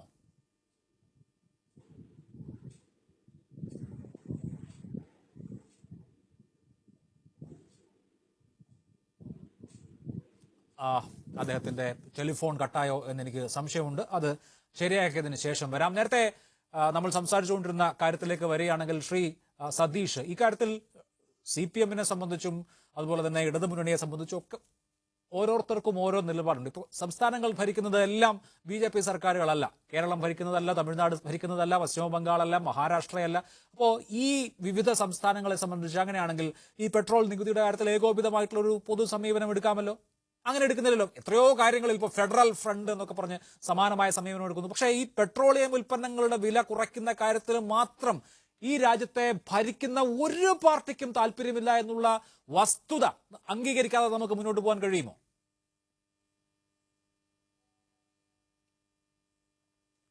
യെസ്, അഭിലാഷിന്റെ ചോദ്യത്തിന് ഉത്തരം പറയാൻ മുമ്പ് ഒരു കാര്യം, എന്റെ സുഹൃത്ത് ഷിയാസ് ഇപ്പോൾ ഇവിടെ പ്രതികരിക്കുകയുണ്ടായി ഞാൻ പറഞ്ഞതിന് മറുപടിയായിട്ട്. എന്റെ അഭ്യർത്ഥന, ഷിയാസ് പറഞ്ഞത് നാട്ടിലെ ജനങ്ങളെല്ലാം കേട്ടിട്ടുണ്ട്. ഷിയാസിനെ പോലെയുള്ളവർ ഇങ്ങനെ തന്നെ ഇരുന്ന് പ്രതികരിക്കണം എന്നാണ് ഞങ്ങൾ ആഗ്രഹിക്കുന്നത്. അപ്പം ഞങ്ങൾക്ക് പണി കുറയും. അതുകൊണ്ട് ഷിയാസിനെ പോലെയുള്ളവർ ഇങ്ങനെ തന്നെ തുടർച്ചയായി പ്രതികരിക്കണം എന്നാണ് പറയാനുള്ളത്.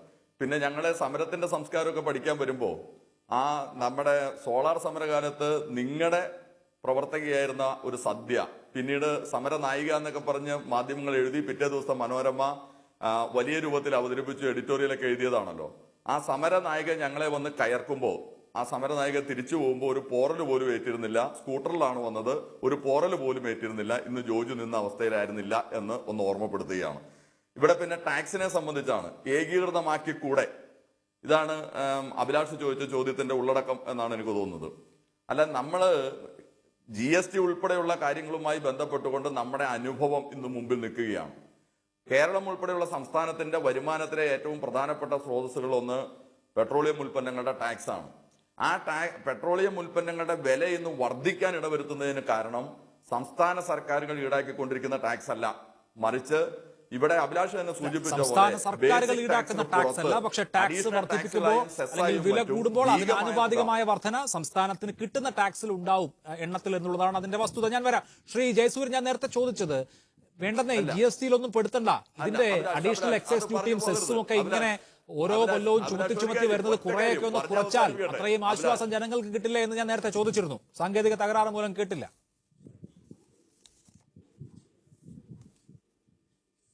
അതായത് ഇന്ത്യയിലെ നിയമ സംവിധാനം, നികുതി സംവിധാനം ഇതെല്ലാം തന്നെ ഇപ്പോൾ ഏകീകൃതമായ രീതിയിൽ വരികയാണല്ലോ.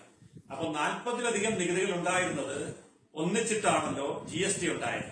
ആ GST ഉണ്ടാകുമ്പോൾ വലിയ നഷ്ടം സംഭവിക്കേണ്ടി വരുന്നത് കേന്ദ്രത്തിനാണ്, സംസ്ഥാനത്തിനുമുണ്ട്.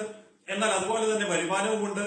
എന്നാൽ ഈ വസ്തുത കേന്ദ്ര സംസ്ഥാന ഗവൺമെന്റുകൾ, രണ്ട് ഗവൺമെന്റുകളും ജനങ്ങൾക്ക് വേണ്ടിയുള്ളതാണ് എങ്കിൽ കേന്ദ്രം നികുതി കുറയ്ക്കാൻ തയ്യാറാണ്, നികുതി നഷ്ടം സഹിക്കാൻ തയ്യാറാണ് എന്ന് പറയുമ്പോൾ സംസ്ഥാനവും നികുതി കുറയ്ക്കാൻ, നികുതി നഷ്ടം സഹിച്ചുകൊണ്ട് ജനങ്ങളിലേക്ക് കേന്ദ്രം അങ്ങനെ പറയുന്നില്ലല്ലോ എന്നുള്ളതാണ് ആ ചോദ്യം. ജനങ്ങൾക്ക് വേണ്ടിയാണ് ഭരിക്കുന്നതെങ്കിൽ അത് കേന്ദ്രവും സംസ്ഥാനവും.